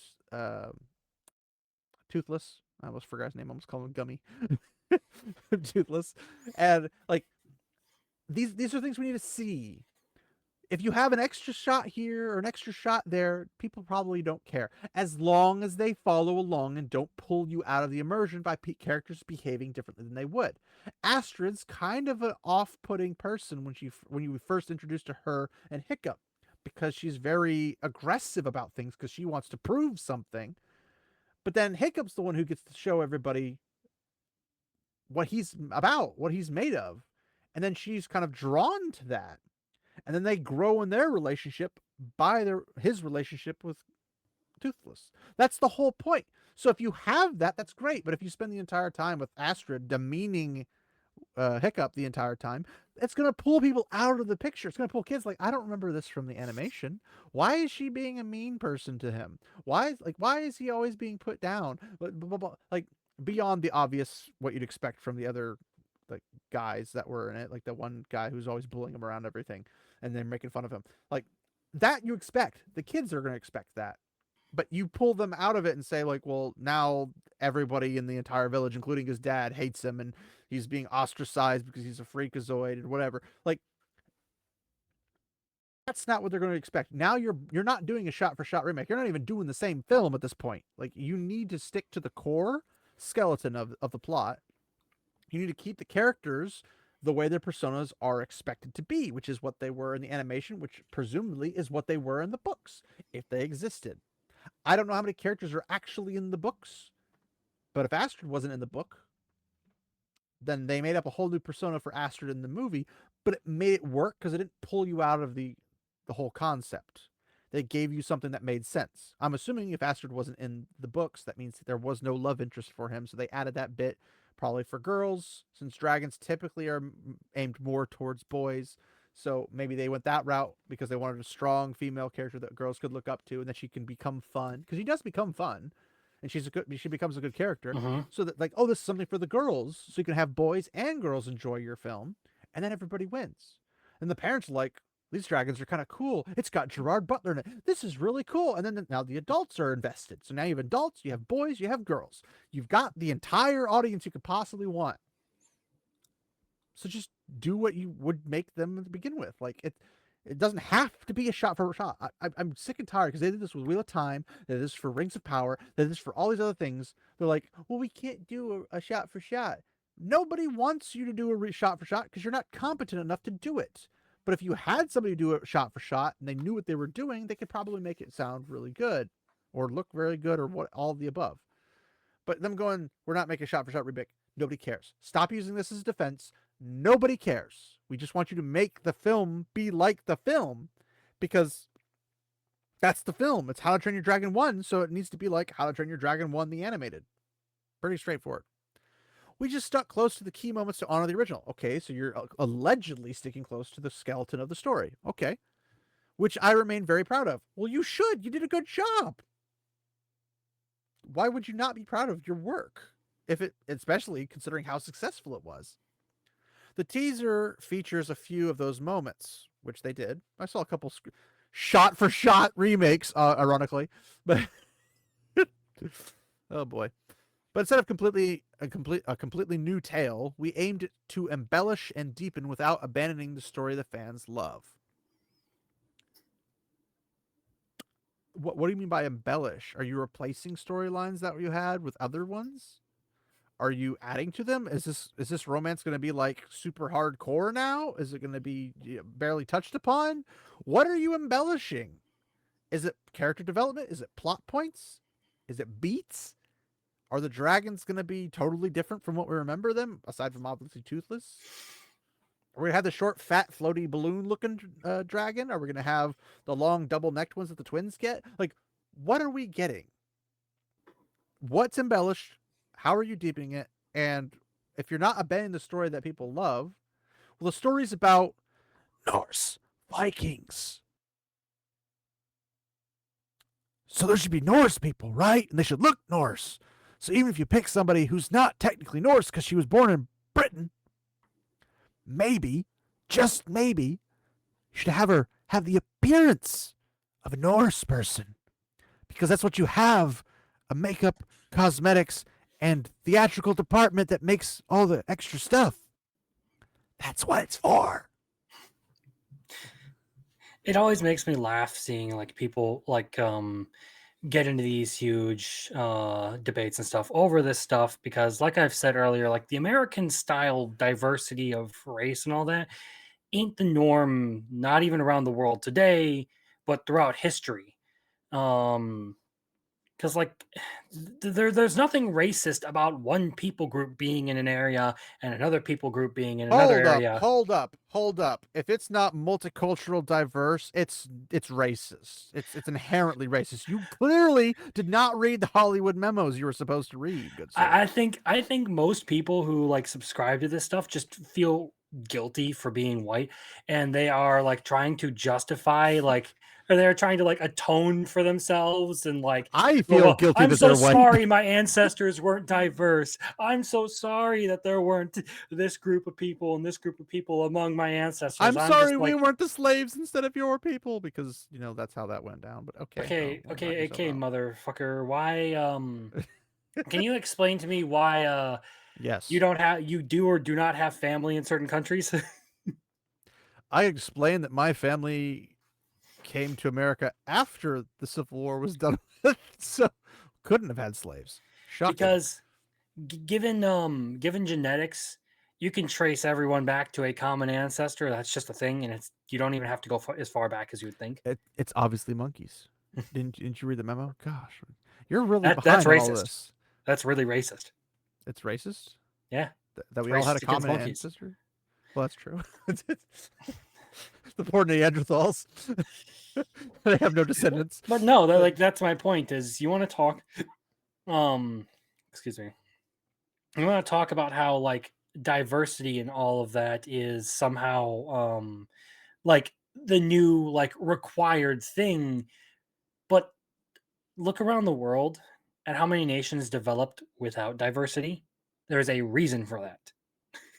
Well, that's because before America, every place on the planet was homogenous, not diverse. Yeah. Like there were merchant places like Venice and whatnot. But and you can point to oh well, there was a black person in this part of Europe in history and all that stuff. Oh, okay. Because his family was dragged there by the Romans. I was about to say, but what are the circumstances around that? And or what they is were their merchants. what is their representation in the they show up population? to bring they show up like Asians bringing silk from the east, or having any particular type. I'm not really sure what Africa's known for production wise, but somebody Coffee. coming from what? Coffee? I said coffee. Oh, I thought that was like Southern America. But okay. Well, it is now, but I'm pretty sure coffee originated in Ethiopia, didn't it? Okay, so I don't know. I don't drink coffee. It's disgusting. Anyway, same. Based. But no, like if coffee's from Africa, whatever, they bring coffee. That's why they're there. They're bringing you something from where they're from. That's how the old world worked. That's how most of the world works now outside of Europe and America. That's just how it is. Sorry, we don't make the rules. History did its own thing. We don't have anything to do with it. It's just how it is. But homogeny became a bad thing because you're leaving other people out. But here's the thing. America was fine when it was diverse, but everyone assimilated into America. They adopted an American culture. They assimilated into America, yes. It stopped being a good thing when everyone stopped assimilating and made their culture over the American culture in America. Because if I was to go to Africa or Japan or Poland or Brazil, and I tried to impose my American culture, although I would never promote that, I'd promote Sicilian first. But if I went there and promoted American culture, they're not going to let me do that. They're not going to like me doing that. They're not going to be pro-diversity. They're going to probably try to lop my head off or something, or kick me out of the country. They're not going to let me stick around to promote that because it's propaganda of American politics or whatever. They're not going to do that. So go to those countries and try to do that with whatever other culture, and they're saying, no, we don't want your culture here. We want your goods, we want your trade, we want your wealth, but we don't want your culture. Unless you're passing through and you're not leaving any of it behind. They don't care. They want wealth. Every country wants wealth. They want to benefit from you, but they don't necessarily want you. You can find specific big cities, like metropolitan cities, like Venice and whatnot, which are the Merchant Republic and whatnot, that everybody traded there because it was a trade port. It was a place where people went because it was ruled by traders for a long, long time. That's where you expect to see diversity because you have people from all over the world going to places like that. That's why Hong Kong is a very diverse place for a lot of reasons prior to China trying to take it back. Because anybody and everybody could go there and have things made cheaply or, boost their economy or whatever the case might be. You go to Hong Kong for whatever you go to Hong Kong for, just like you went to Venice for whatever you went to Venice for. You just did whatever you did because that was the place to go do it. That's how diversity worked. Now it's how dare you be white because white, I guess. Like somebody's like, I'm ashamed of being white. I'm ashamed you're white too. Grow a backbone. No, just change colors, I suppose. But it's like a video game. Just change the color of your team. I'm now red, or I'm now purple. I am now teal. I like teal. Teal's a cool color. But the point being is that diversity has its strengths. It also has its weaknesses. Homogeny has its strengths, and it also has its weaknesses. And when America first was founded, it had all of the strengths with very few of the weaknesses because people would assimilate into American culture. They realized it's not where they're from. They didn't bring their from them Hmm. to where they are and then Well, go off the rails. the thing about like the American assimilation is it effectively took all of the like parts of those cultures that were actually good. Yeah. Like those things stuck around because it made those people groups stand out. If you were a hardworking group of people, you stood out because people realized, oh, hey, they'll get the job done. They do a good job. They're going to mow through this task and we don't have to worry about it. Or if they are good craftsmen, hey, these guys do really good with like these ornate decorations and everything, or these guys are really good with whatever have you. Like Those if you sorts of wanted elements of culture did transfer over, and those sorts of things were beneficial to America. But there were certain base values that you needed to be in order to be an American, that's the assimilation part. well, I mean, you also have things like if the Roman Empire was still technically around today and they had continued all their traditions and their scientific advancements or whatever, we'd want Roman architects because they made some freaking dope stuff. Mm-hmm. So even if you weren't Roman, you're like, man, they know how to make a building. And then they show up, they don't have to bring the Roman heritage or whatever. They could just bring their skills and say, yeah, I'll be an American now. And they can still have their culture at home. They can still talk in their home language. That's completely fine. No, nobody needs to go into your house and police how you talk or whatever. But when it comes to dealing with people in America or dealing with America in its entirety, as a citizen of that place, you should be talking in a way that everyone can understand you. I'm talking to you, Welsh people who come here. No one can understand what you're saying. Mahler. Actually, Mahler's one of the better ones in that regard, but I actually know what he says, ironically. But we expect things of you because we were expected of in those regards as well. When our families had came across, all of America had expectations of us. We didn't always bring our best as immigrants, but it worked out somehow. So in that case, that's how it's expected. But everybody basing the entire world off of America is ridiculous because the rest of the world is not like America. That's why it's America, not the rest of the world. I can't believe I have to say that out loud in freaking 2024. But point being is that if they're going for this with, oh, we're mixing with all these cultures, that's not necessarily how mixed cultures work. But you keep living in whatever dream world you live in.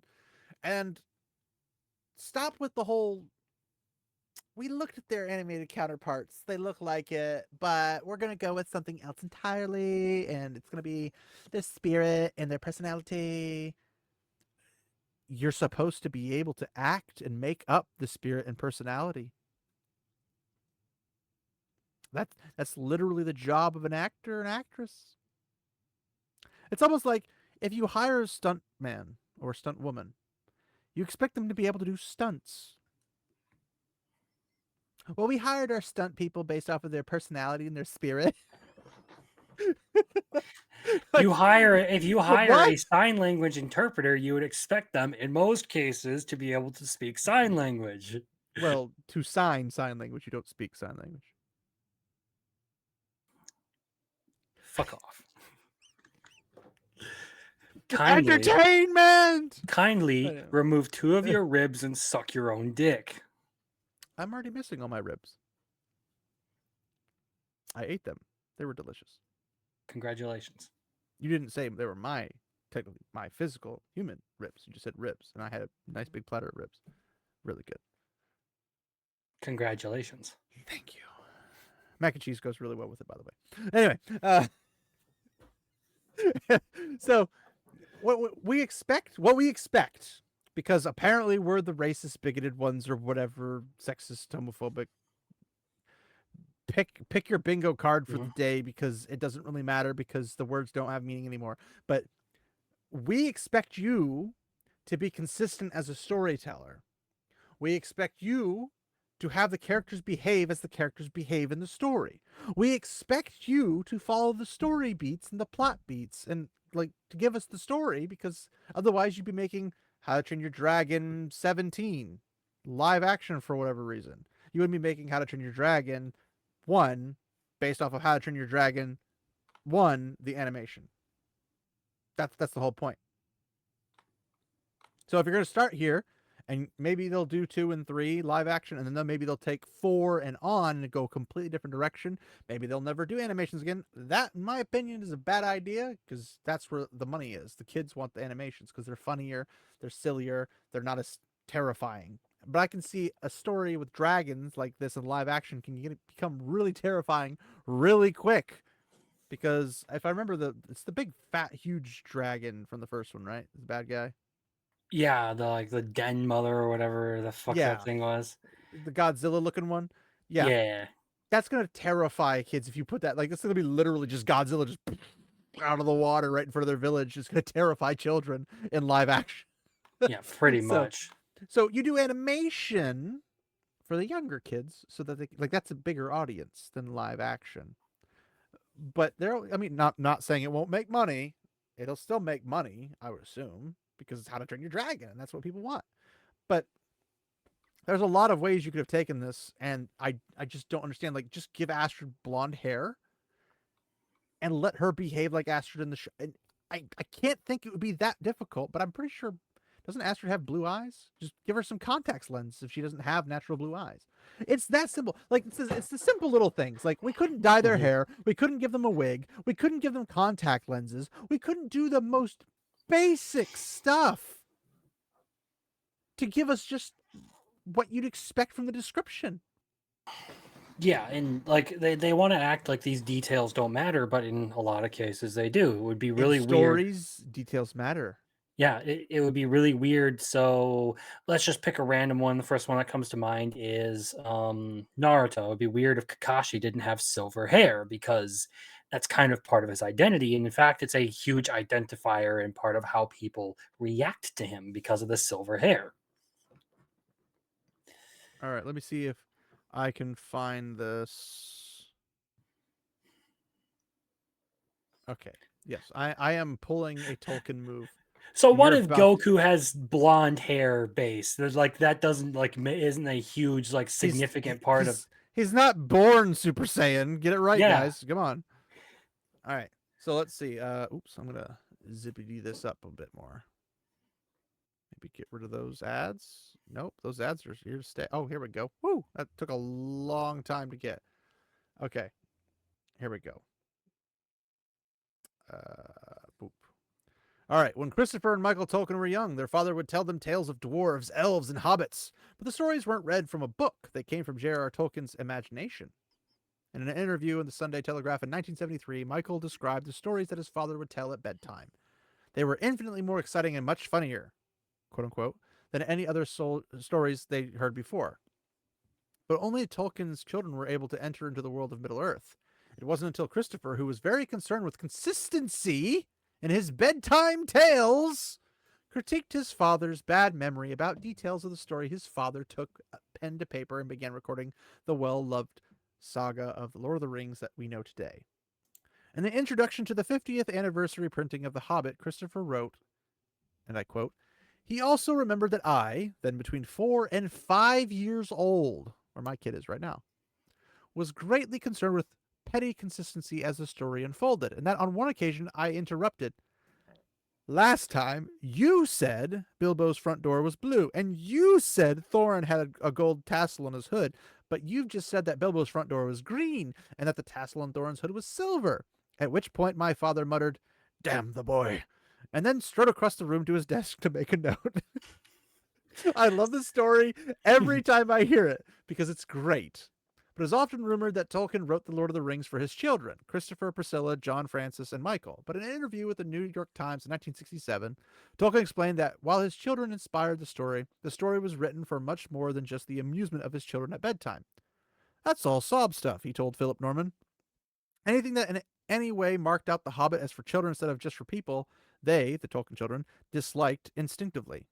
I did too.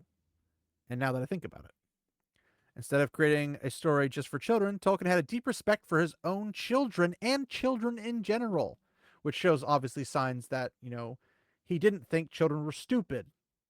I No, mean, that's now, been one of my things that I've been saying more recently is when you make a children's story, it doesn't mean that it can be absolutely nonsensical and like you can just skip over everything and half-ass it. The kids best are bright. children, the best children's cartoons had really good, solid storytelling. I mean, look at the DC animated universe and how well that succeeded Batman because Beyond. they told good stories and they treated kids as intelligent. Mhm. Yep. Like even like stuff like Powerpuff Girls, Samurai Jack, like the kind of shit that I watched on Boomerang growing up. Yeah. Like you can go back to a lot of these that weren't slapstick, exclusively slapstick Even cartoons. even Ed, and Eddie had a fairly decent amount of consistency to it. Mhm.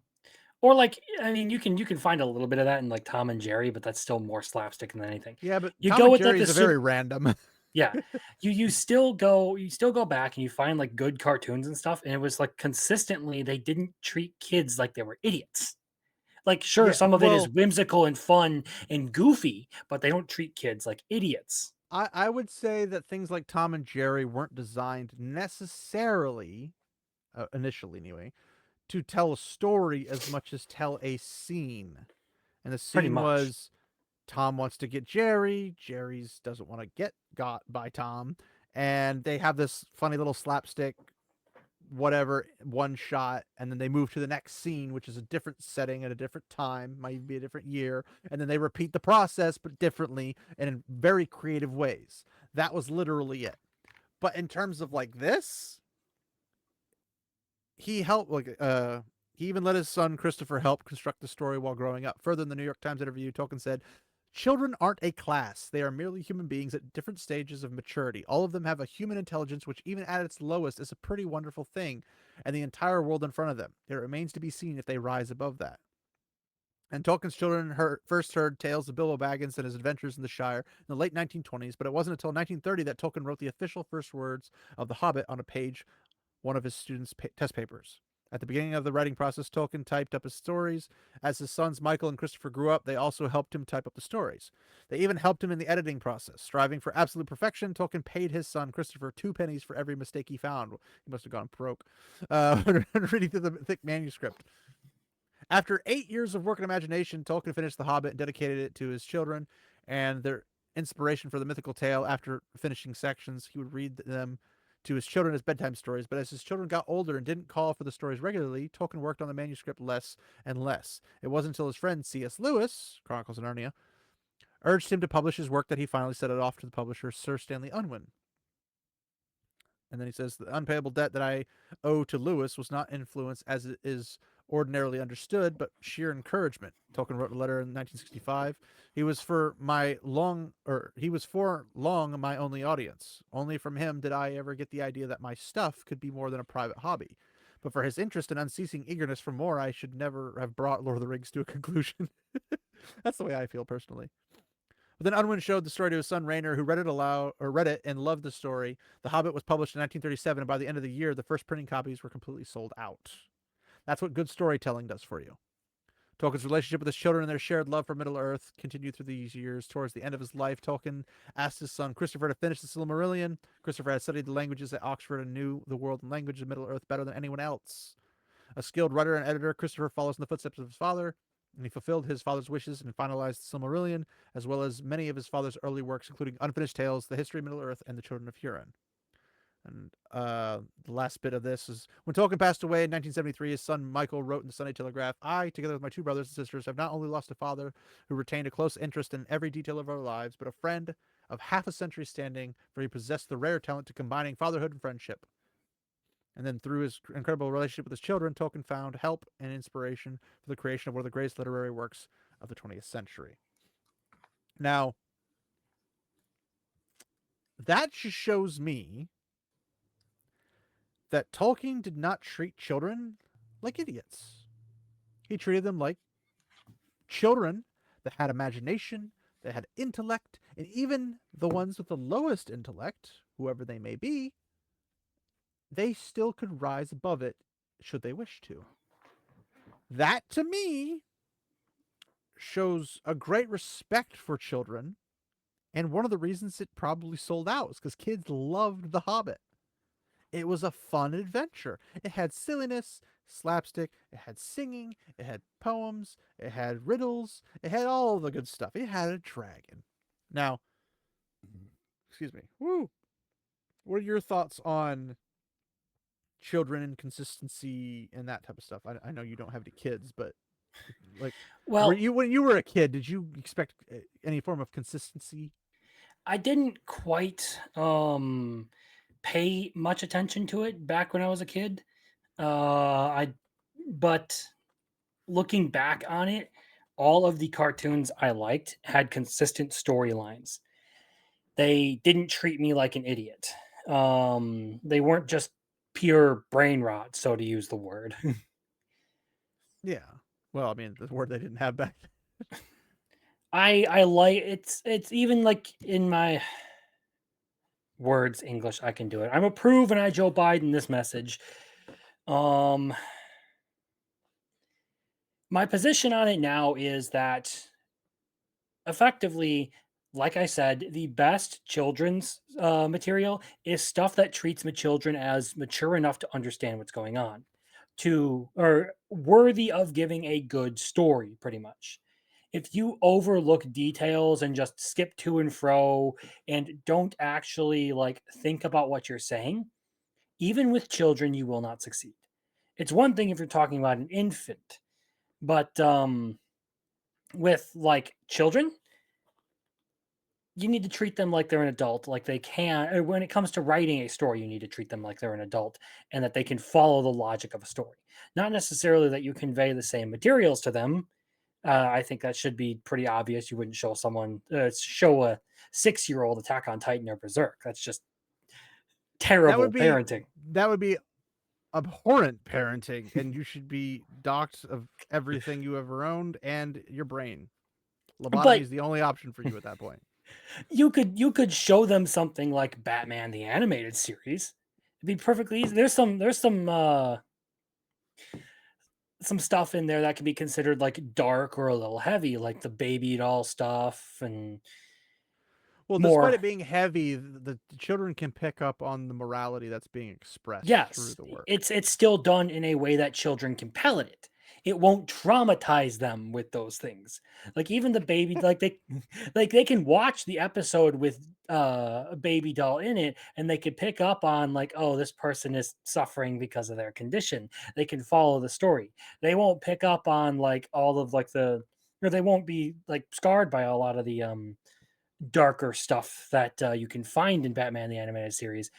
Sometimes they'll just see it as like a sad moment, like when Batman sits with Ace in Justice League Unlimited, I believe it is, and Ace dies because of her powers. Yeah. I Again, mean, those are things like that, like you would expect to those are sort of things you would expect to write into a more mature story. And that's why I think to some extent children's stories do need to be a little bit mature in their structure, not in their content. yes. The structure still needs to be consistent and still needs to have an emphasis on something that you can consistently pick up on, pun intended.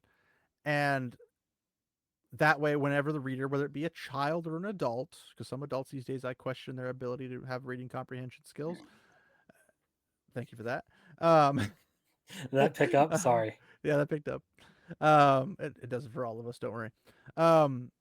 When it comes to what content you expect to see as a child or as an adult, there shouldn't really be any differentiation in the structure of it.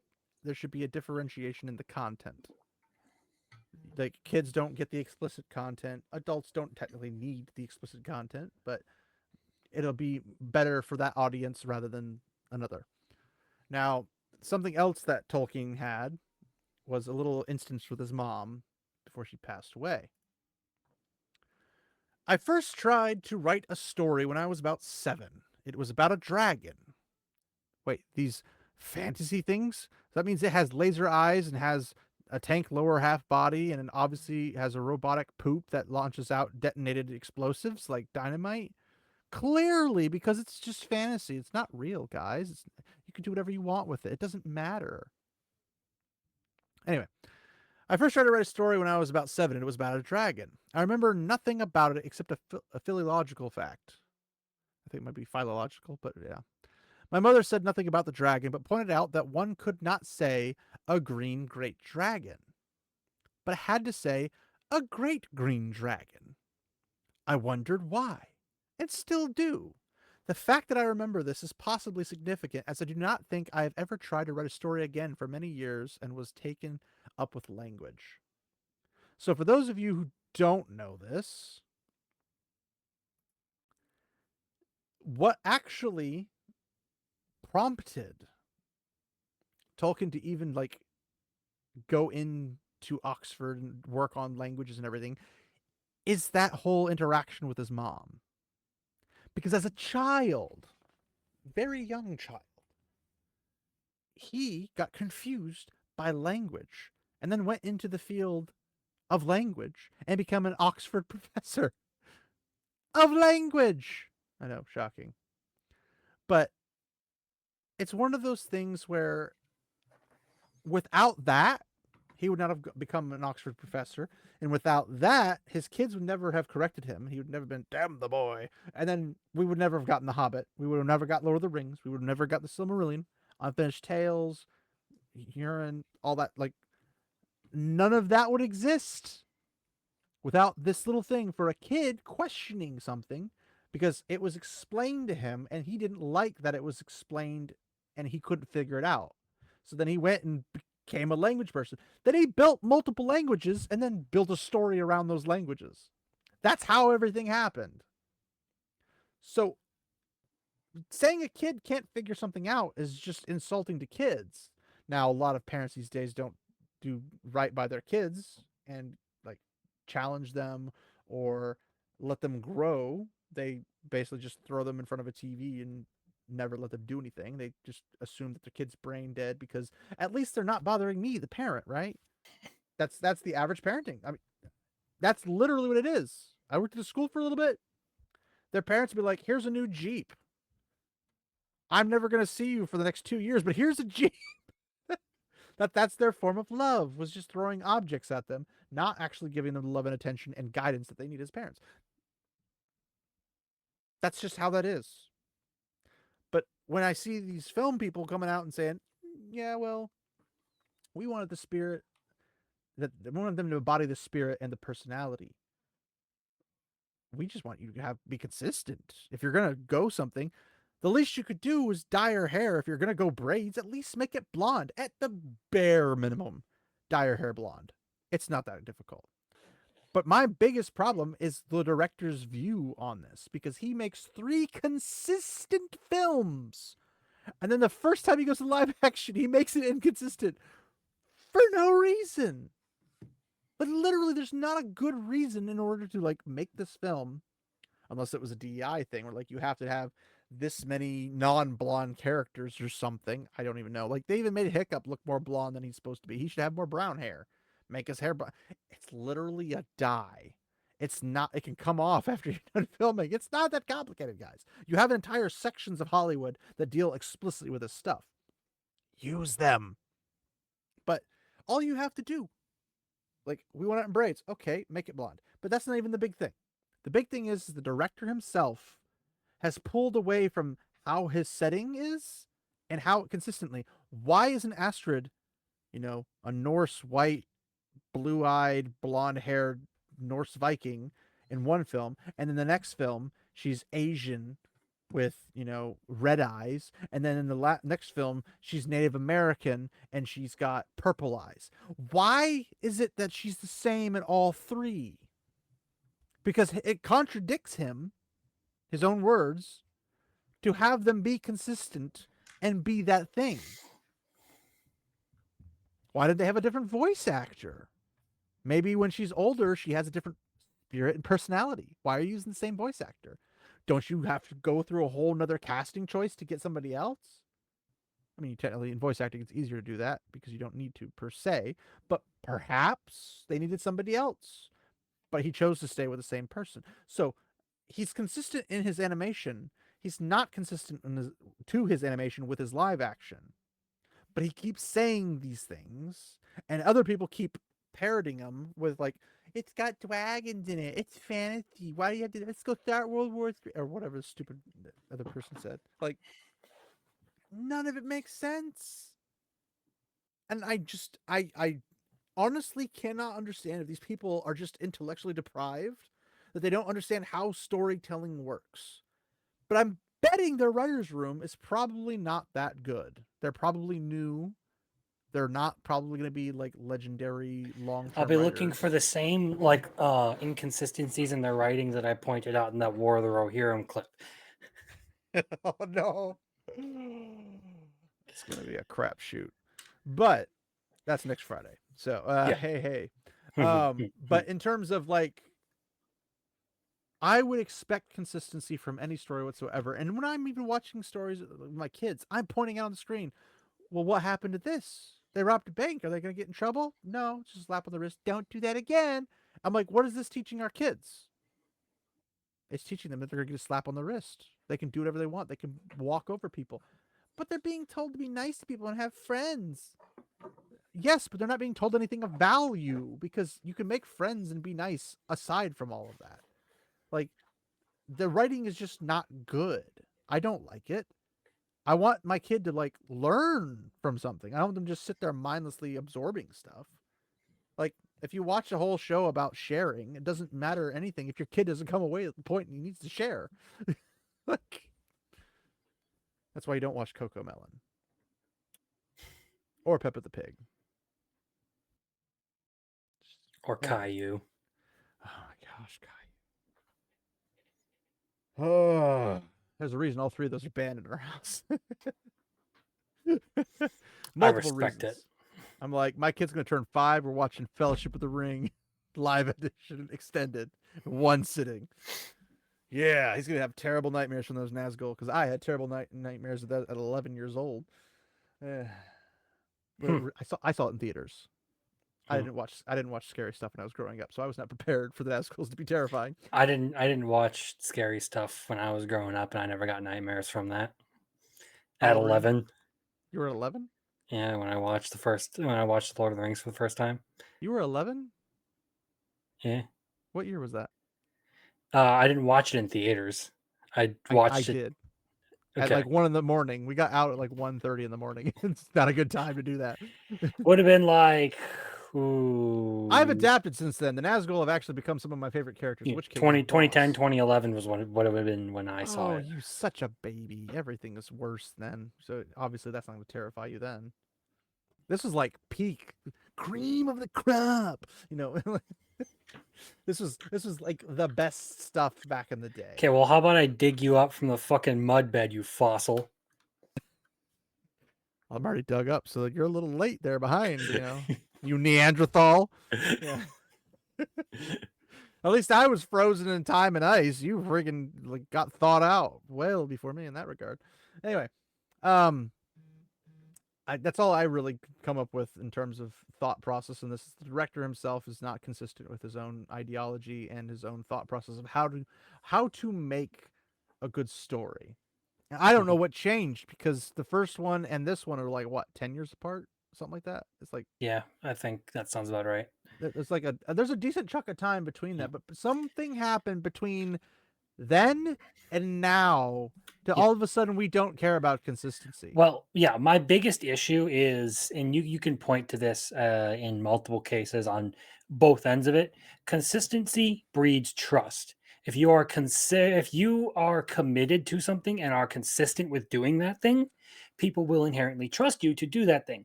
I.e., why people like Peter Jackson's trilogy, even though it's not entirely faithful to the Lord of the Rings. He was he was very intentional about trying to make it as close as he possibly could while still being a manageable film. There's a famous quote is like, we didn't want to input our own beliefs and views into this. We wanted to only put in Tolkien's. Yes. That built so much trust, even for he people was who faithful don't like the and film. consistent to Tolkien, That was the big thing. And this guy's not being consistent to his own work in small minor details. Sure, you can argue the pedantry of that, but That's my area of expertise. Thank you very yeah. much. But it proves a point, really. Like, you start messing with these small details. Why? You can point to arguments of like why Jackson would make the changes he did for like time constraints and all of that for the theatrical runs and all of that. You can point to this. Those are the worst runs because you miss most of the film. Yeah, you can point to this change in How to Train Your Dragon, and there is no point to it whatsoever. It is just an arbitrary change.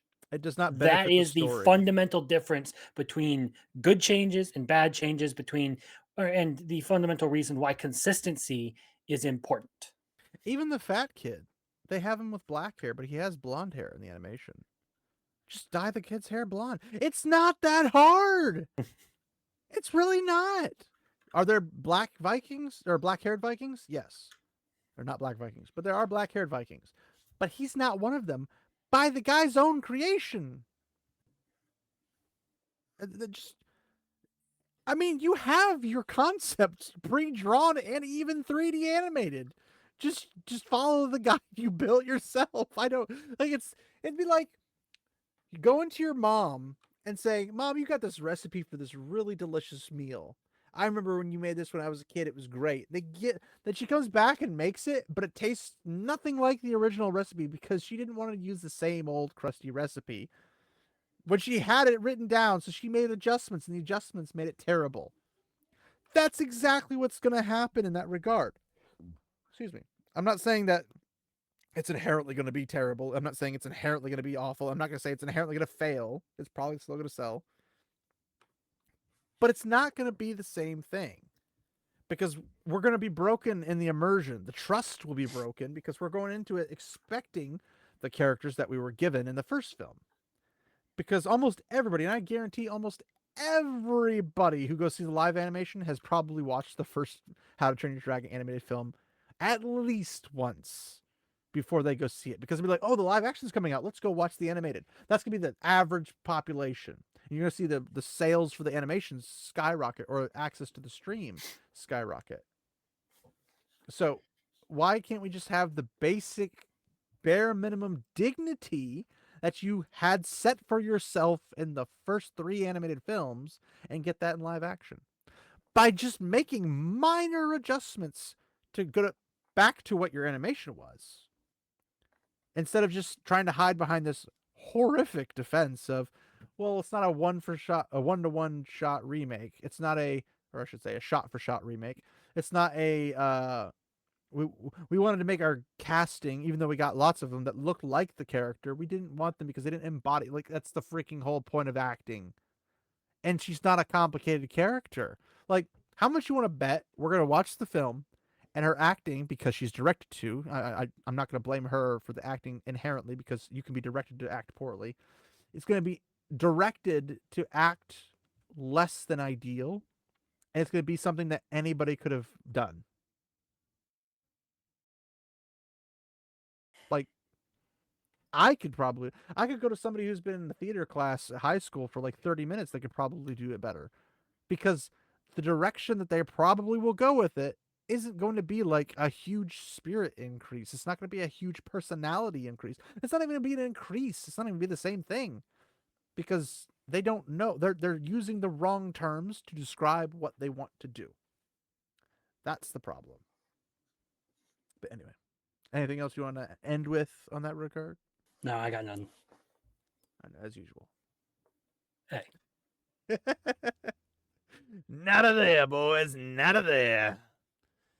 But if you guys enjoyed our wonderful, fanciful talk with lots of entertainment and humor and totally cool stuff, dudes, you know, all that fun stuff. You taking that personally very much? I want to point out how stupid it sounds. It's like, here's a whole bunch of information about something that's happening. How about I get up and you do an sound Irish like a stupid person. Okay, what about what I said mattered to you at all? Did you pay attention at all? Were you even Why listening? why What's is it your that why is it disagreement the with me? manner of my delivery more important than what I'm saying to you? Well, I mean, the matter of delivery can keep you Mhm.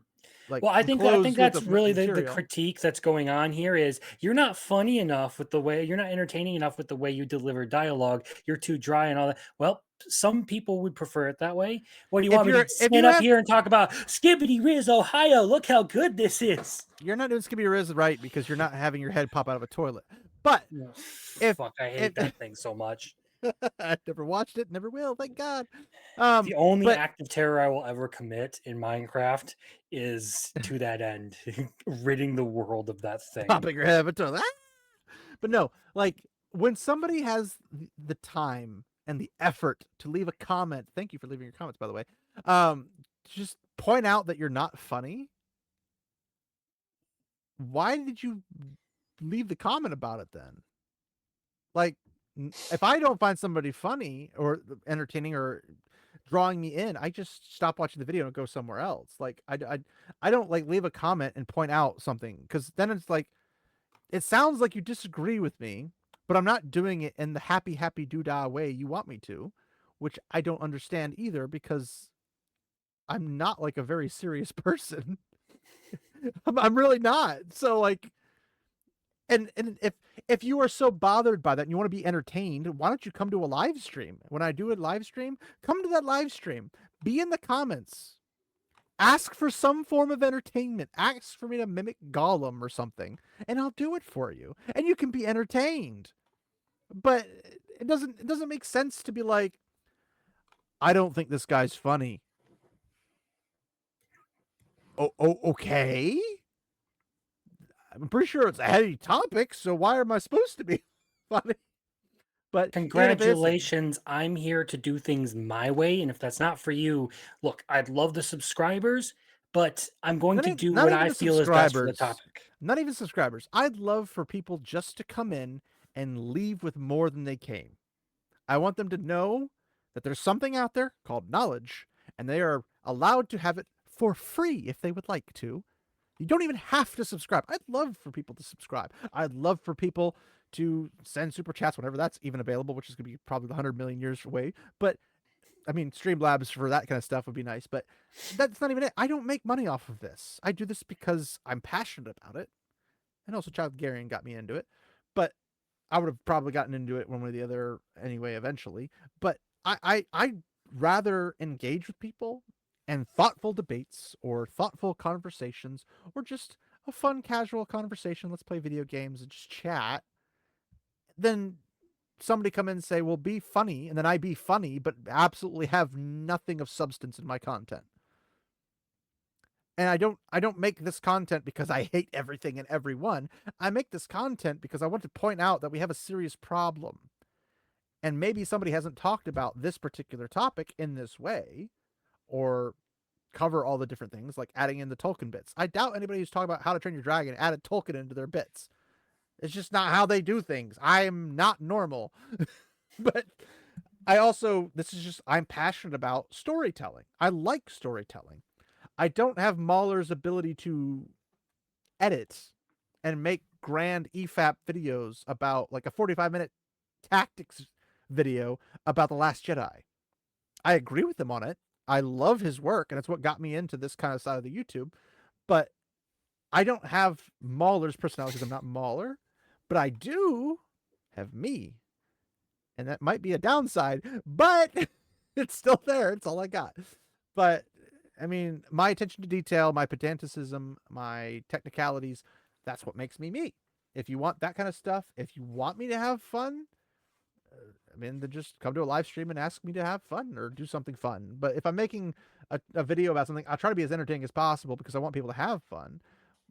But I can't control that if the content is depressing. I can't necessarily force myself to have fun because the content's depressing.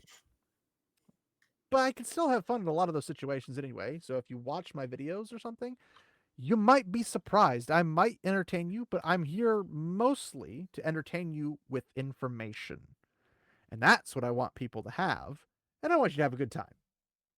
But if you're here because I said something about somebody that you like and you didn't like what I said about them, I'm sorry, not sorry.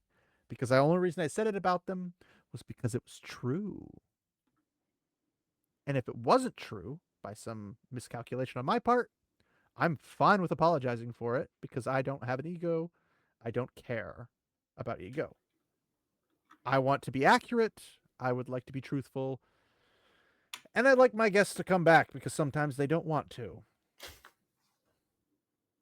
Believe it or not, I've had a few. And it is what it is. But I can't force people on here. I'm surprised I get people who I get. People jump on and be like, "Hey, what about this?" Like, I'm surprised you actually said yes, but it's fun. I don't have a whole lot of reach. I have zero reach, in fact. I just do stuff because I feel forced to by my own autism. So I hope everyone likes, comments, subscribes. I hope everyone, wants to support the channel, but you don't have to physically, monetarily support the channel. You can share it, and that's lots of support, and I'm grateful for every bit of it. But all I can provide you with is me. I am not an actor. I'm not an adult pretender. I cannot pretend to be somebody else. I can be me. I can pretend to be me on times as well, but that just is literally just me being me, so it's not much of a pretending. But I have thought about doing skits and stuff, and I have thought about reeling Crimson and other people into those as well, but that's a weird production when we don't live anywhere near each other. So I could try some things, maybe come up with some funny things like skits and whatnot. And I've even been trying to do like a video game series where I can try a video game and say, check out this game. Isn't this game really fun? I've been going through my GOG playlist because I get like 170 free games from Amazon, and then I got like 1,000 games in my Steam library. And it's like, look, check out some of these freaking cool games that I think are neat. I may suck at them, but they're kind of fun and entertaining. And then you guys can say, wow, positive information on a not always positive channel because not much to be positive about at the time. Wow, I should check that out because that sounds kind of fun. And I'll just play a few minutes of it or something. I did one for the Incredible Adventures of Van Helsing, the final cut. And yes, it is sad that the online multiplayer is not active by them in the server, but hopefully somebody somewhere can make a system like, I don't know, is a Game Ranger or something. You can play on a server there with each other, and then you can enjoy the multiplayer because it is really fun. And it's just a fun Diablo-esque style based in Borgovia and Transylvania, and it's got fire music. Whew. Get me hot and spicy. But yeah, Crimson, you like it. This is why You you need to come stop here. yourself. You really need to stop Somebody yourself. stop me. But yeah, if people like the content, I'm glad. If you don't like the content, I'm sorry. I don't know what you are looking for on YouTube. I hope you find it. And hopefully it's good, positive content. And hopefully you learn something from it and not just mindless, just useless spewing garbage. Because that's what a lot of people do. Like, yeah, I'm aware of the editing issues with the Emma Thorne video. But you also know what I'm aware of? That any issue I have with editing does not make her right in any shape or form. That's not how that works. And she's had some decent takes and some things, and she's had a lot of really bad takes. But the one I wanted to talk about is having some problems because of software issues. Sorry, software issues. I'm not a professional editor. I don't have anybody paid to do it in the back. There's not a fake wall here. This goes really, really far back. And I just knocked something off of my table. But what can I do?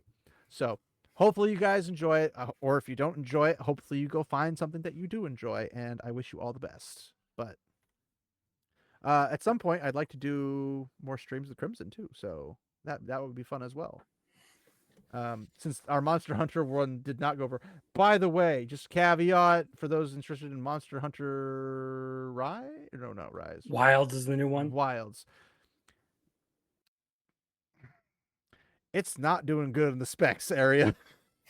No, it is not. It's doing pretty bad in the specs area. And when I tried to play it through Streamlabs with Crimson, we were trying to do multi-stream at the same time. I was getting like glitches and all that stuff, and I'm like, I do not have a weak computer. I don't have the strongest, but I don't have the weakest. I'm I couldn't even above stay mid. connected. It was rough. Well, that was the Streamlabs issue, but I think that was also because YouTube was having some crazy issues, which is why No, I I haven't couldn't stay really. connected to the game. It was nothing to do with Streamlabs. Oh, well, my Yeah. Streamlabs has been having issues where it'll just disconnect from YouTube and stop everything. While it doesn't tell me any of that information, but it also, for whatever reason, it peaks out on Chromium browsers like Brave and stuff. So I'm trying to figure out all of that stuff, and that's just a nonsense department. But if you're looking at playing Wilds, might want to wait until they fix those bugs, because there's articles out right now, which I do not have pulled up, but they have articles out there. It's looking rough, and they've got what, 2 months, 2.5 months. Comes out in February, I believe. Yeah, so like 2.5 months ish. So 2.5, 3 months maybe. Hopefully they get it figured out by then. But I don't know what's gonna happen. But we have Kingdom Come Deliverance 2 coming out, so that's gonna be fun. It comes out in February, a week early. Yay! So anyway, that was a little bit of a tangent at the very end. So thanks everybody for watching. You are appreciated. Your support is greatly appreciated. So, Crimson, where can everybody find you? Check me out on Crimson Law. I try to do videos at least 3 times a week, talking about weekly animes, doing like small reviews, short reviews, and video essays. As of recording this, I literally just put up my video on Drama Queen, which is a new manga that just dropped. It's very interesting. That's it's a word very to use crazy. For it. That's another word to use for it. Yeah. But there are 2 possible. The video is basically, there are a couple of ways you can interpret it, and I would like for people to at least watch to the end and see what I have to say on some of that stuff. That said, Crimson Law, my main channel, and Crimson Lawson on Twitter are pretty much the places where I'd want you to find me. That's where his imaginary son is. Imaginary Crimson, son? No. Why would I imagine? Crimson Law son. End the video already. Anyway, I'll put a link to his channel in the description. Hopefully, if I remember, because I do have brain remembering issues sometimes. So if you don't see something in the description you're expecting, it's probably because I forgot. So you can just remind me nicely, and I'll put it back there. I don't have a problem with that. So yes, thanks everybody for hanging out. Crimson, thanks for showing up again. It's nice to have a repeat offender. I don't generally appreciate being called that, okay? Oh, you love it. Don't lie. And he's very offensive to everybody. Don't worry. It fits him. Oh, yes, I am, dude. I've said some real vile shit on the internet. It's out there. You can find it. I guarantee you. Like literally everybody else on the internet. Anyway. I think those streams are still public, yes. Oh, yeah. Anyway.